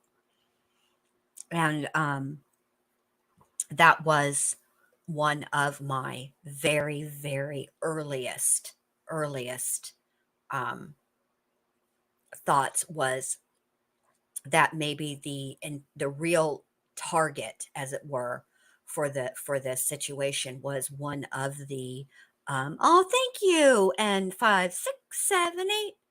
I appreciate that. I know, Corkies. Isn't that a messed up thought? The fact that I could even get my brain to go there actually kind of scares me a little bit. I'm not going to lie.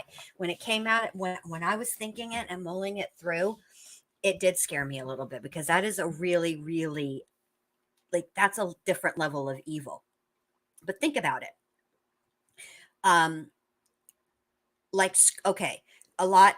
I talked a lot in the beginning too, and I talked with Smooth Criminal Podcast, and we both were curious and sort of thought, did this person who commit or persons who committed this crime have an affinity towards horror movies, specifically movies like Scream, or not so much Friday the 13th, because that's different. But if you have watched the Scream movie genre, it's all about revenge. Really, it is. The first one is all about revenge. The second one is revenge for the first one, and so on and so on and so on, right? And so I always think, so that's what got me on that. What if this was some sort of messed up revenge where they unalive the people closest to them, like physically closest, and allowed them to survive? And the person that's allowed to survive, that's left unharmed, completely unharmed, has to go through life wondering why they weren't why did it happen to their friends and not them? Why did they survive? You know what I mean?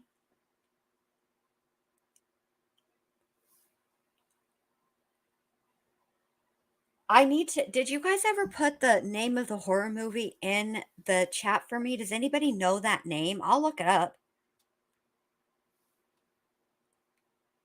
And it's gone around quite a bit, and yeah, I think that it has I think it's at about 90% vetted. So at this point, the things I think that I think he wanted to be caught. Do I think he wanted to be caught now? No. Do I don't I can't quite determine as of yet because I don't have enough information. I need to know what happened to the victims. And that's I can wait for the trial for that. Really I can to make a really firm like you know have a good really good firm working theory where I don't waffle because I can't decide whether he only ever intended to be a spree killer because he simply wanted to know what it felt like, or if he was ramping up to be a serial killer. And did he, because I have seen videos and where they say that is Bryan Kohberger at the vigil. Um, I mean, the truth of the matter is he didn't flee the area. He didn't like abandon his apartment or anything like that. If anything, he made shit more permanent by changing his the title and the registration to his vehicle from Pennsylvania to Washington.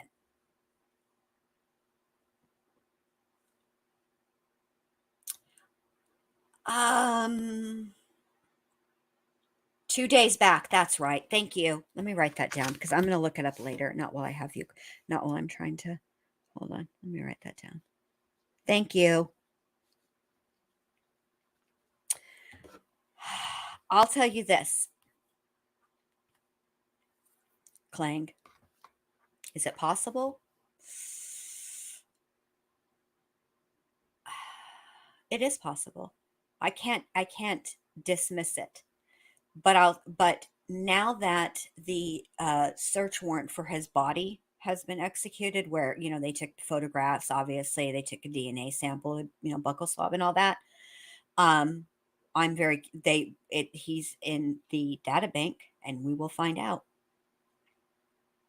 if he is connected to something else. We definitely will. Thank you guys for telling me. I appreciate that. You guys are the best. Thank you so much. No, he's not technically a serial killer. Hold on. Let me look it up. If he would, I think that what he did, because they were all in the same place, is technically a spree killer. Hold on. Let me look up, because they've adapted and changed a little bit their definitions of serial killers. So let me look it up.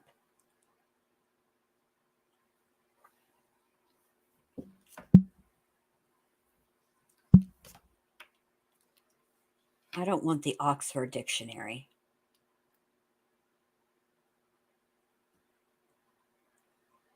Okay, here is the definition.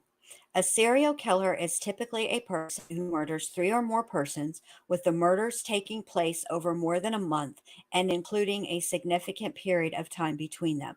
While most authorities set a threshold of 3 murders, others extend it to 4 or lessen it to 2.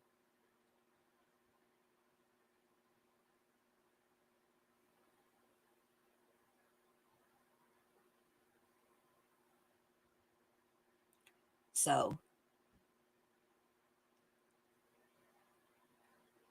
ooh, you guys, this would be a very, very good trivia question. So, when I do true crime trivia, what are the 4 types of serial killers and what differentiates them?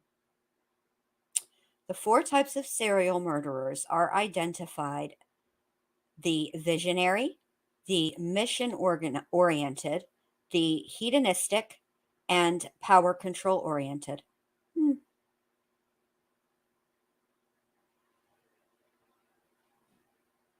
Oh, you guys want to know another uh, thing that Bryan Kohberger had in common with Ed, the co-ed killer Kemper? Applying to work for the police. Kemper wanted desperately to become a police officer.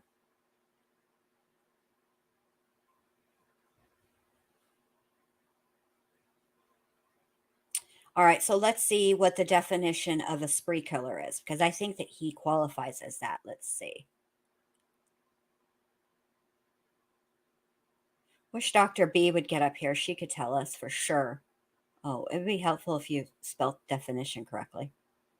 Jen, come on now. Oh, for fuck's sake.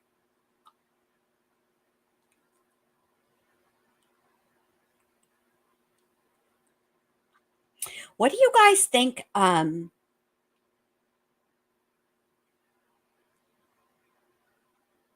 Oh,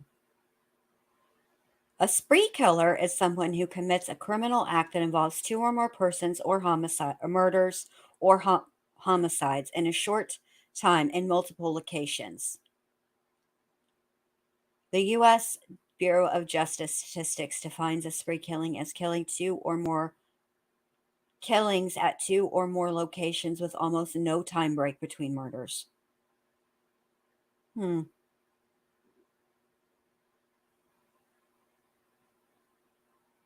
So at this point, he'd be what? By definition, he would be what,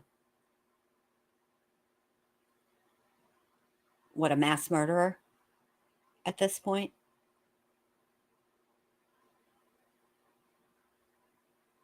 Oh yeah, like the Ohio. That's a good point. That's a good example. I think under the strictest definitions, at this point, because he got caught, he's a mass killer. Wow. So I think, what do you guys think about this 20-minute time frame though? It's awfully tight. It's completely possible. But the fact that it's so the fact that he took almost no time with his victims, and please understand when I say this, I am not insensitive to what those kids went through. They suffered. Absolutely suffered. But I'm only speaking about the length of time that he was in that house was not that long for a person who, it appears anyway, watched that home. And something about that house and the people in that house he was drawn to and wanted to demolish, for lack of a better word, really. That 20 minutes seems awfully short if it were targeted. I don't know.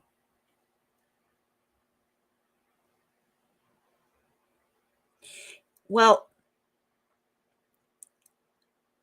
what I think is, I think we don't know enough.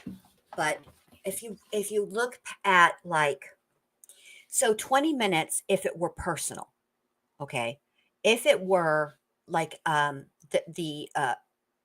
Wagners, when they took out the entire Roden family in a single night, they didn't spend much time in the home because they were mission driven, right? They were there because it was personal to them and they had to unalive and be efficient and quick about it because they didn't want to be stopped. Okay. But if this this is not what that was. That was personal. What happened in Pike County was personal. I don't think that this is personal. I think that if there were a connection It's not a connection that anybody in that house is aware of. Meaning there was never an exchange, an actual exchange. You know how, like, when you read about stalkers, how, like, the true scary obsessed stalkers, right? Like the one that killed that girl from what was it, My Sister Sam, that show. He killed the actress. How he oh no, it was a gun. It was a gun. um but multiple guns. But they also spent time picking up the shells and all that. Anyway, this is a different set of circumstances, so I shouldn't have used that as a comparison. It was definitely personal in that situation. But how in his mind he had a connection with her, and she had no idea who he was at all. At all. She couldn't have picked him out of a lineup. It was, like it was some innocuous interaction that didn't actually occur, but is a huge deal in the mind of the stalker. Like, think about if you've ever been at a grocery store and you smiled at someone, right? Just because you happen to make eye contact and you smile. For the right brain, that is like that's enough. Good night, bowling. Yes, Rebecca Schaefer. Thank you. I should have known that. But what I'm saying is, I don't think I'm putting this out correctly. I don't think I'm conveying what I mean accurately. Um,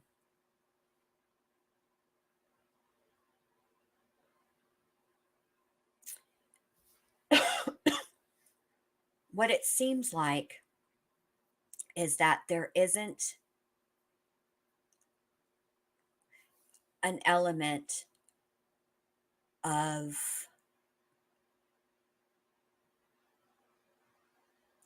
torture is not physical torture, because obviously what they endured was painful, but more like psychological torture.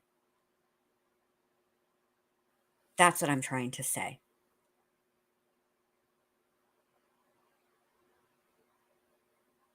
Wow, Heather, I'm sorry. But it was random, right? No, it wasn't personal. He had no, like, I just feel like,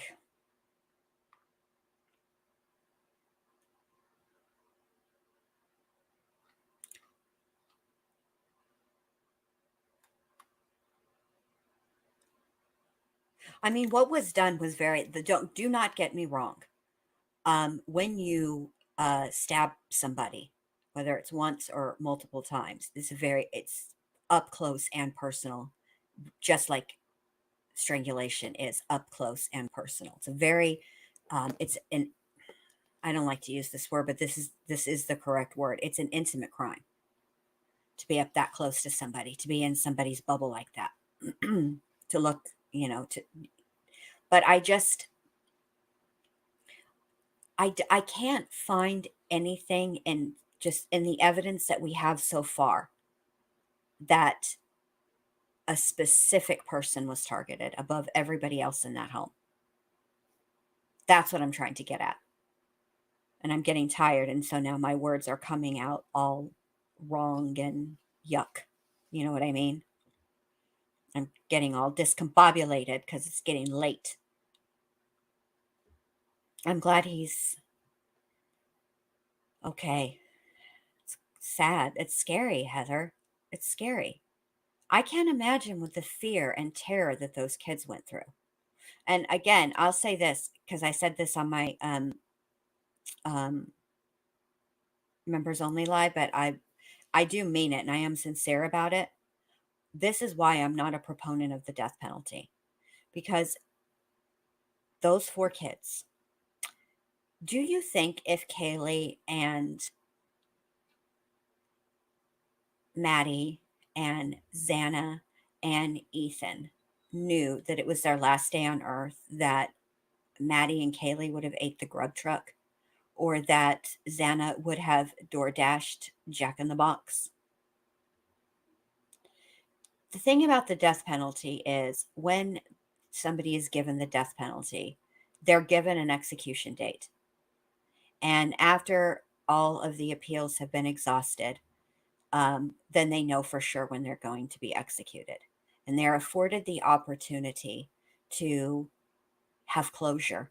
They're allowed to set things right that they, or at least attempt to.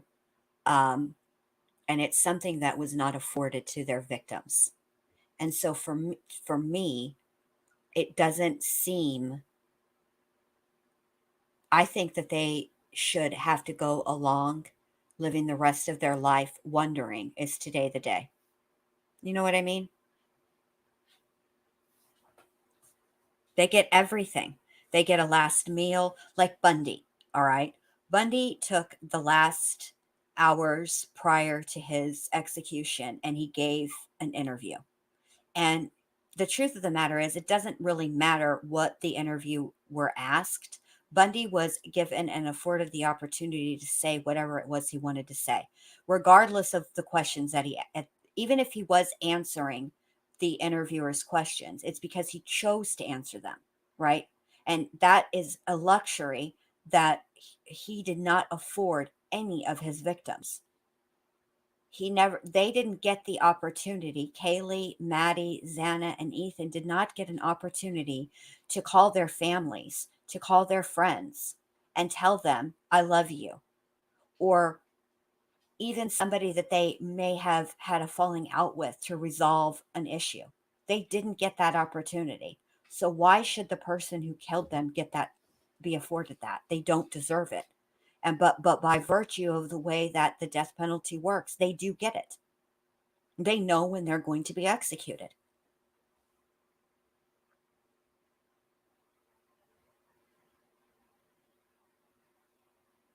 I think that I think that um I would like to hope that they did, but without knowing anything specific, it would be difficult for me to say for sure. I would hope that they did. I would hope that they didn't uh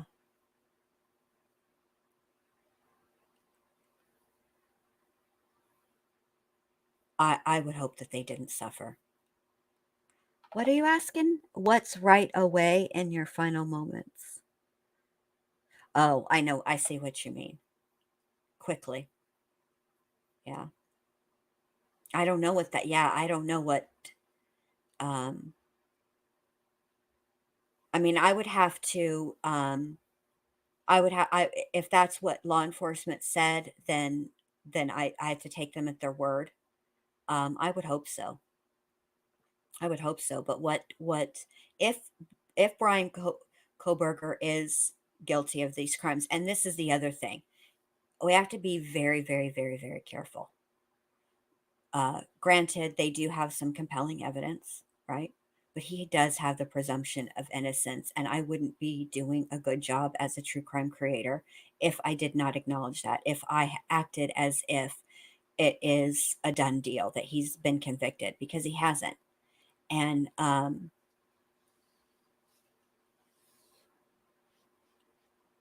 we have to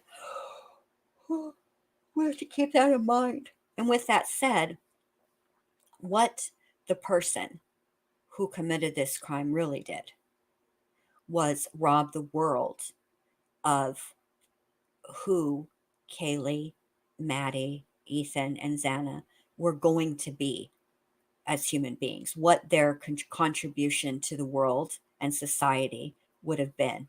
We were That's what the person really took from the world. They robbed the world of these kids and their potential and their mark, you know, in this world. We don't know what they would have gone on to grow up and be or accomplish or do, and we'll never know now. And that's what he did. So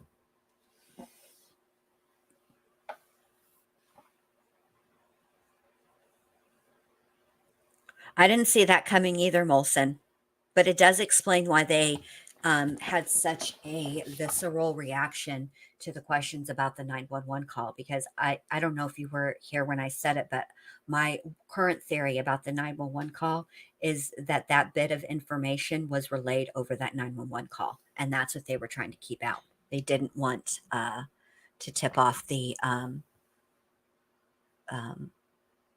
assailant, the suspect. I mean, it is a nasty blade, and it is 100% designed to do exactly what it did. Not on humans though, or maybe it is for humans. I don't know, but it is designed to yeah. I I think I would like for them to release more stuff, but I'm going to be very, very, very, very, very brutally honest at this in this moment.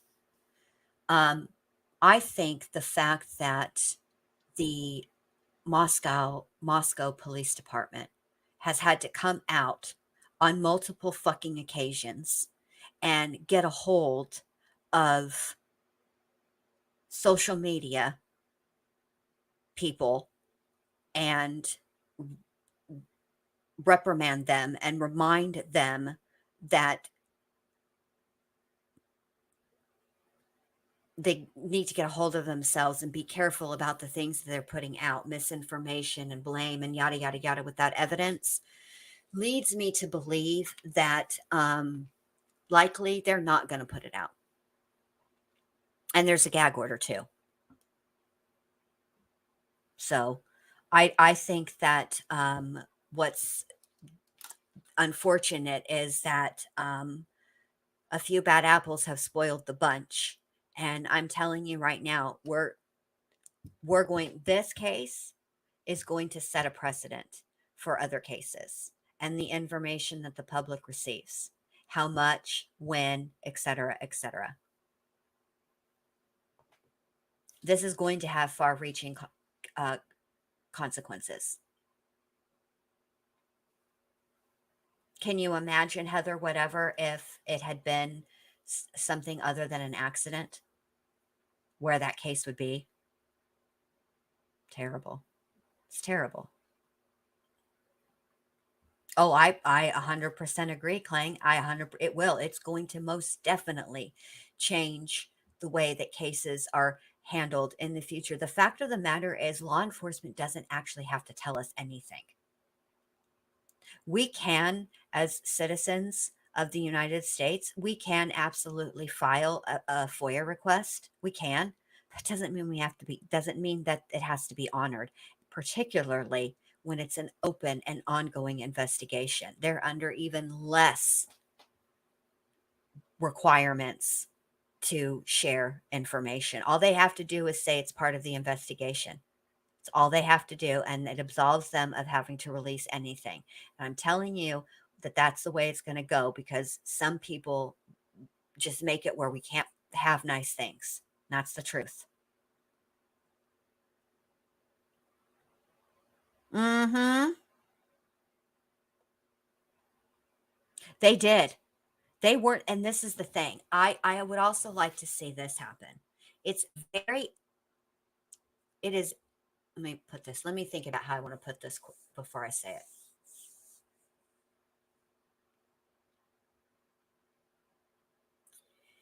In my opinion, based on this probable cause affidavit, it is my opinion that the Moscow police, the Idaho State Police, and the FBI were on the stick and on this case from beginning.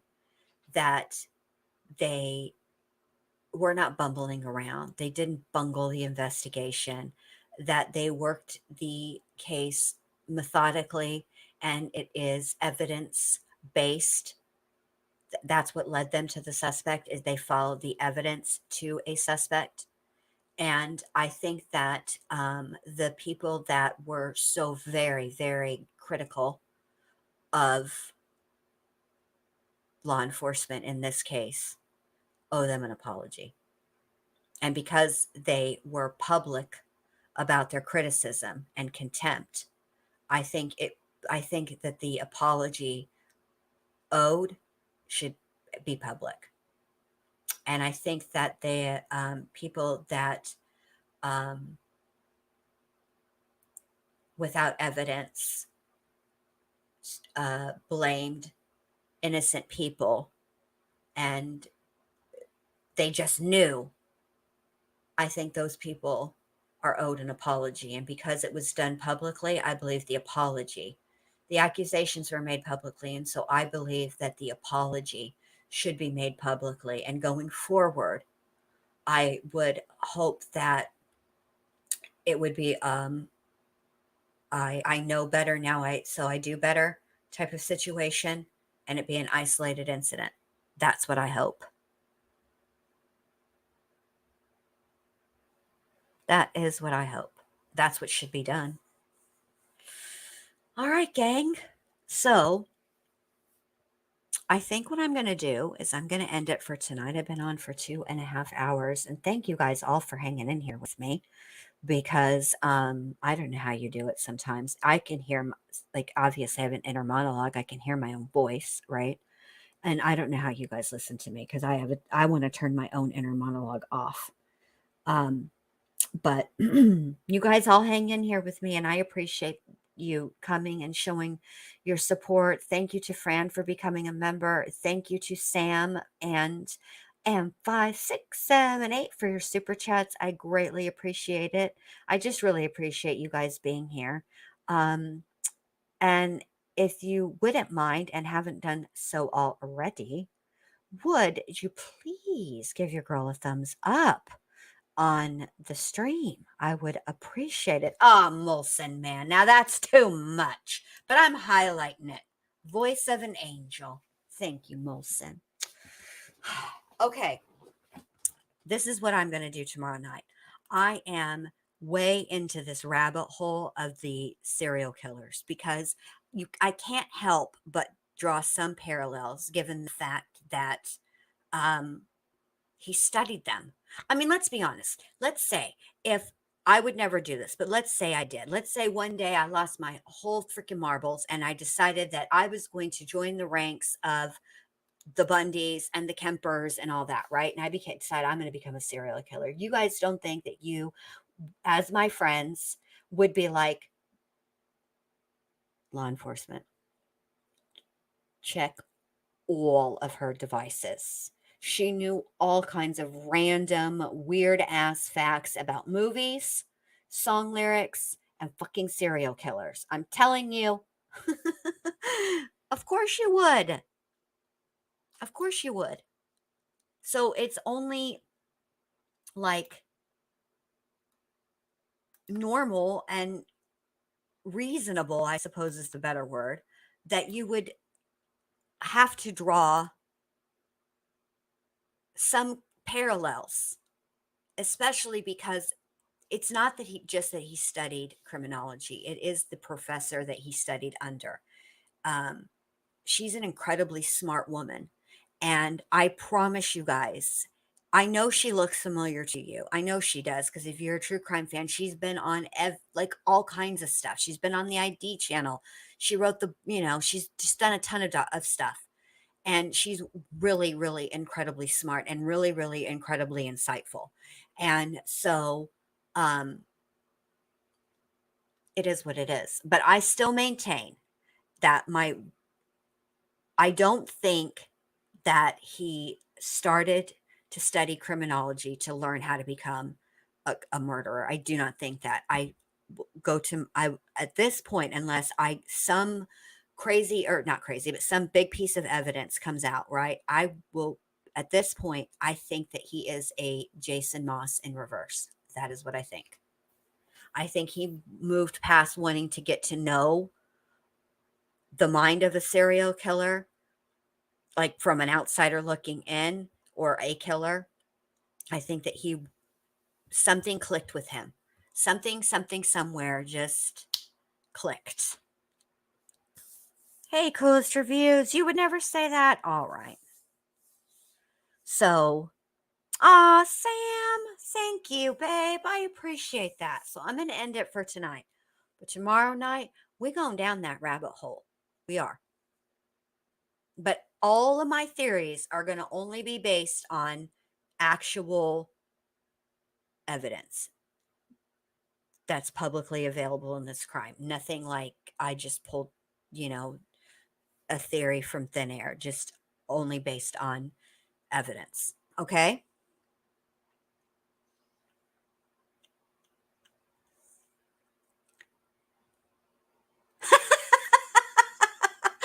Vincent, you know what? You guys, I absolutely, I should absolutely be, you should absolutely say that. You should absolutely tell, uh, law enforcement. You might want to check her out. And you might want to study her. All right. All right, I'm tired, you guys. I'll see you tomorrow night, okay? It feels good to be back doing lives again. I missed all of you guys and I miss talking about true crime. And this is one for the ages. But we've got some, I know that this, after this week or whatever, because it's almost over, I know that the trials are going to start resuming back on law and crime. And I am chomping at the bit for Sarah Boone. That's January 30th, last I heard. It hasn't changed in a minute since like the last time I looked, which was like a day ago. So hopefully it won't change. But anyway, thank you guys for being here, and I will see you all. Thank you, Heather. Whatever. Don't make Heather whatever write you a strongly worded survey response. YouTube. She wants to see my notifications. Your roots. All right. Good night, you guys. Have a great rest of your Thursday night, and I'll see you tomorrow. All right.